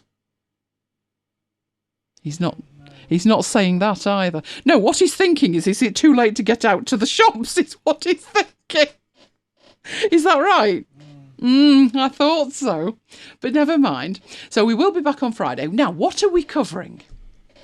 Would that I know. But you can tell us what you want us to cover in Slack. Excellent. If you're heading off, Pete, good night. We're going to hang around for 5 minutes, by which time it'll be Christmas Day. And we'll wish you all a happy Christmas and then we'll head off. We've got another meal coming up shortly. We're going back to the cake shop. You know, the ones with the 4-foot cakes? Oh, yes. So we'll have some pictures from there, but that won't be until the week after. That sounded like a dog toy squeaking then. Where did I... No, it's my notebook. Do you remember the Post-it notes I had, Mike, and I shoved around and I said we could do those? Where did they go? Not that one. I'm looking for things. Oh, that was one. Yes. Who takes a lot of photos at Christmas? Merry Christmas, Paul. Here we go. We were in the middle of our cloud services, so I was going to look at Box. There's one thing we were going to do. Look at Box. Oh, it's already Christmas Day for Deborah, so happy Christmas to you. You have the most amazing day. Where did I put those Post-it notes? Nope, that's last week's. That's next week's. Hang on, I think I've got... I run this show with Post-it notes. Those are 2 things for Mike. No, that's last week's. Oh, no. Perth must be well into Christmas Day. Well into Christmas Day. Must be more than that, surely. Isn't the difference about 10 to 11 hours? No, that's Sydney. Is it? Which bit's that? I'll Google it. You Google it. You Google it. Our friend used to live in Perth, as you know. Jane. 8 o'clock, 8 hours ahead. Excellent, excellent. Much better weather. Yeah, absolutely. We're not having the best of weather here. I can assure you. It's just, I wouldn't mind cold. What I object to is the drizzly rain. Drizzly rain drives me absolutely mad. Oh, right. I've got 2 of them, so the others must be where these are. So they're with their brethren. Right. One thing we thought about was, how about our top apps of the year? That's something we can definitely do. But these are only suggestions, and you get to change it now. You put it into Slack and we will cover that. One of the things I thought about was the notebooks chat that we had. Have a look at some of the notebook things and how I organise them. Always hot in summer. We've actually got some friends going over there. They've gone over for the whole of Christmas and they've sent some photos. It just looks like the Algarve in summer. So they must love it. I wouldn't want it that cooler myself, but I could do without the rain. -5 hours in Ohio. So you're just coming up to 7 o'clock. That's a lovely time, that. As you know, the one thing we didn't put on a slide because I didn't have time. Shane Jonathan's gone. He'd want to know this. Hopefully he'll listen on catch up. Today's actually quite a special day for us. For the next minute and a half. Isn't it, Mike? It is. Because it's 2019. And 20 years ago, on Christmas Eve, 1999, Mike and I got engaged. So we've been engaged today 20 years. I know people say... But you can't rush these things. What we always say is you can't rush these things. But now we've hit the 20-year engaged mark, we're probably going to have to, at some point, contemplate the next step. But yeah, the first thing I said last night, because obviously we work weird hours, it got to a minute after midnight and I said, happy anniversary, darling. 20 years. And still going strong. So we've got a few seconds left to celebrate our 20-year anniversary before we get into our 21st year engaged. It's amazing, isn't it? Yeah, he either looks amazed or exhausted, one or the other. Probably, I mean, we've been together, 27 and a half years? He is exhausted, bless him. You've not been in Slack. Michael, sort that out. Have you got the invitation link or do you want me to get it? The invitation link, you had it because you made it shorter. No, that invitation link was specific to me. Because Deborah couldn't use it. Oh, right, I see. Right, okay. Thank you very much, Paul. Right, I'm going to come out and we'll have a look at... We'll have a look at the... Yeah, but you wouldn't get in, would you? Oh, here's all my reminders that we did before as well. Let's get rid of those. Right, okay, let's go. Happy Christmas, everybody. Happy Christmas, everybody. It is Those in our midnight. time zone. We're GMT and we're declaring it to be global. There you go. Let's have a look. Slack. Here we go. There's Slack. Right, you need a join link. You need the generic join link. That was actually put in the chat, Mike, and that was what I thought you were sharing. Can you just join if you just put the URL in? I don't know. Let's have a look. Let's go into Safari. And put in macbites.slack.com and see what happens. Let's have a look. Can you request? There you go. That's a sign in. Forgot password. Contact the workspace administrator for an invitation. That's not grand, is it? No. I wish we could have that so you could just log in, but clearly not. So I will go and do what I did before, which was somewhere in here. There was a way to add people. Not add a channel. It was people. Let me just move that out of the way. There is an invite people option at the bottom from where I can share the invite link. Copy that. And I had YouTube open somewhere. Let's do that. YouTube. Not good. YouTube. No, it was that one. It was that one. No, that's the last one. I'll be right yet. I'll get to you. I will. Oh, hang on. There we are. No, that's not the right one either. Too many windows. Right. It was 55, wasn't it? 55. 55. There we go. I'm in the chat. Right, it's a horribly long URL. I apologise for that. But if you click on that, you can join in. There's loads of channels in there. If you're not automatically added to the channels, just join in the channels. They are all public channels. We went through the whole thing before. So if you watch this video, the beginning of it, we decided we were going to do it at the end. We were going to work up to it. But a lot of people said they had to leave early. So we did it as the first demo. That's why we're all over the place with the order of the demos. So we went through the creation of it. Then I added Mike, going to make him an admin. And then people started to join and it worked brilliantly. So the channels we've got there now, as you can see, and it looks like people have posted things. So let's go have a look. Future topics, something in there. A suggestion. Take some of the after hours segments and create the outtakes. Oh, Neil, that's a show all in its own right. We did for episode, was it 50? Was it 50? 64 was the iBook. I think when we did the 50th show of MacBites, we did the outtakes and some of them were hysterical. There was a lady who used to promote herself, wasn't there, as the power of the mind. And she kept posting things about the power of the mind. And I'm in the middle of recording a show and the phone was doing the fandango. And Mike went, "Who is it?" And I went, "The power of the mind." And there was a few others like that. The outtakes. Amazing. See, Pete's in. Yay, Pete's in. Theme topics. Yeah, we can do that, Neil. One of the things that Erwin mentioned, and he's quite right, he wrote us a lovely message for Christmas and said that he'd love a way to be able to access the content of all of the after hours with some kind of index. And that's something that we've mentioned, and we're in the process of trying to find a way to make it work, basically. An easy way that you can find what you're looking for from previous shows, or that we can pull together, say, all of the Notion content or all of the Mac topic content. It's actually quite difficult. It's more difficult than you would think. Show notes are one way, but show notes would only tell you what was in one show. And what we need is a more global level where you can look up a topic and it will tell you where the topic was, irrespective of that. So chapter markers would be good, but they'd only take you so far. They would take you through to one show. In fact, we don't have chapter markers embedded in the video, Paul, but every show does have chapter markers.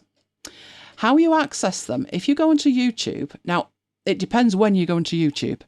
They are usually added within 24 hours because it's a manual job. But when you go onto YouTube, Let's go find that other old show. That one there. There's one.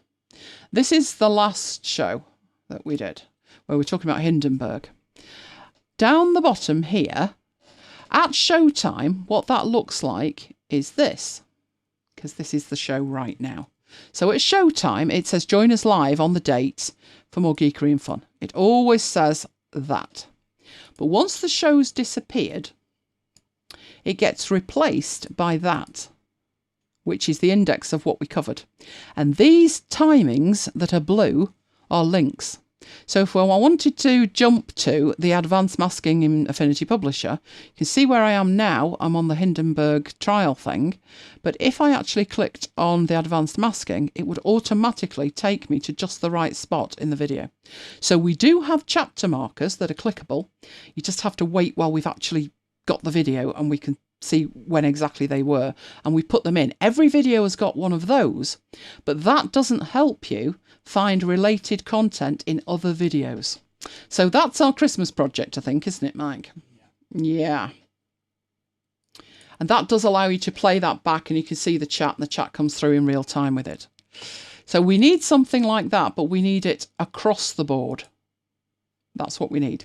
Anyway, now you're in there, the idea is that it's going to be MacBites during the week. So we can chat away during the week. Jonathan said he's never going to ever get any work done, which I can believe. We've also shared lots of pictures of dogs and stuff. So the random channel is for anything you like within reason. Everything else, the AMA at the top, what happens up here is the channel has a name, and then just underneath the name, where it gives you how many people are in it and stuff, is a description. So that says ask the crew questions. So if you've got any questions in there, put the questions in.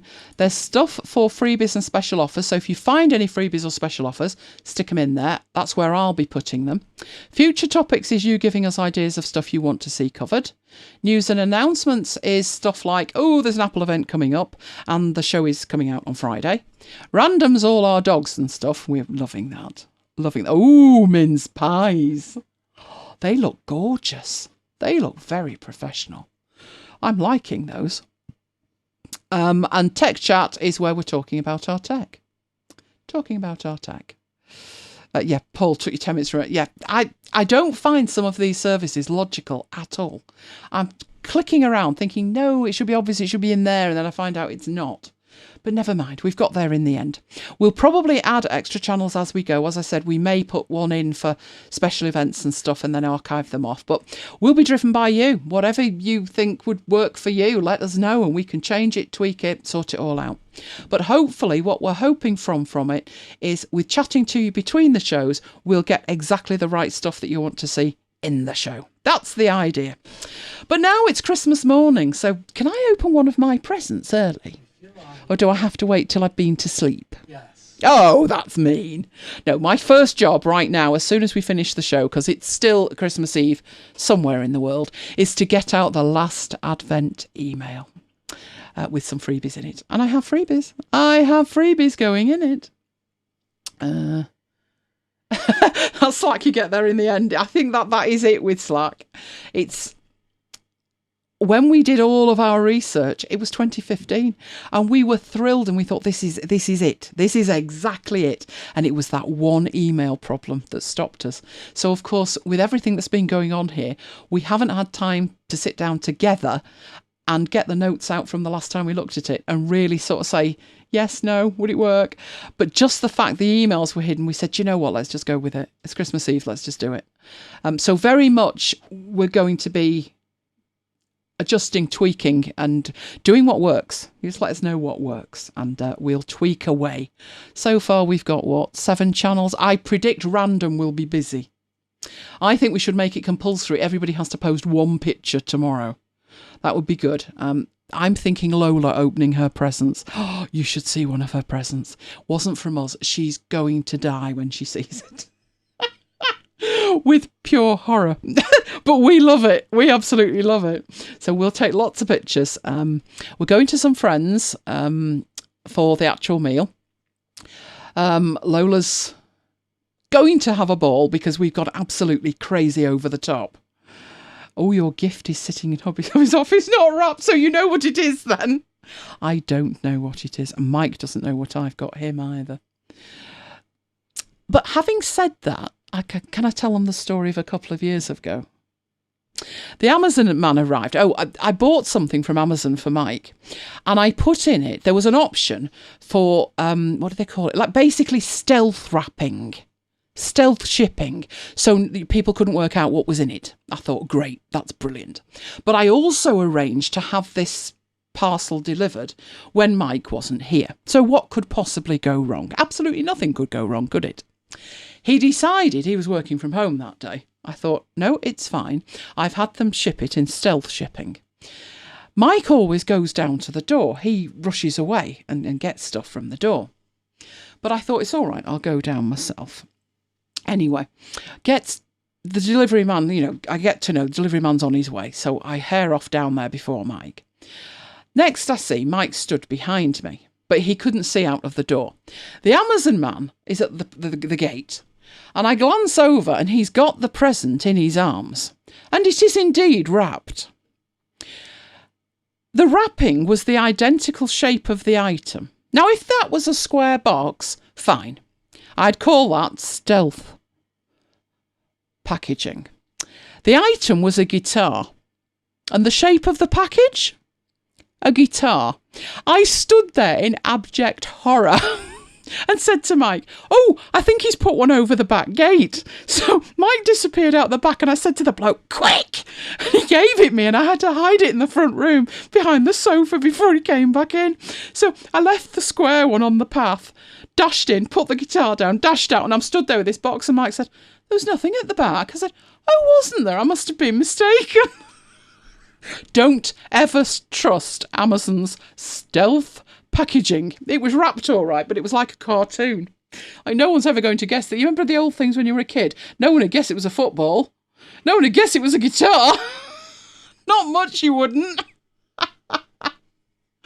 Oh, terrible, terrible. But this year he isn't going to guess. Let's just say that. Not going to guess.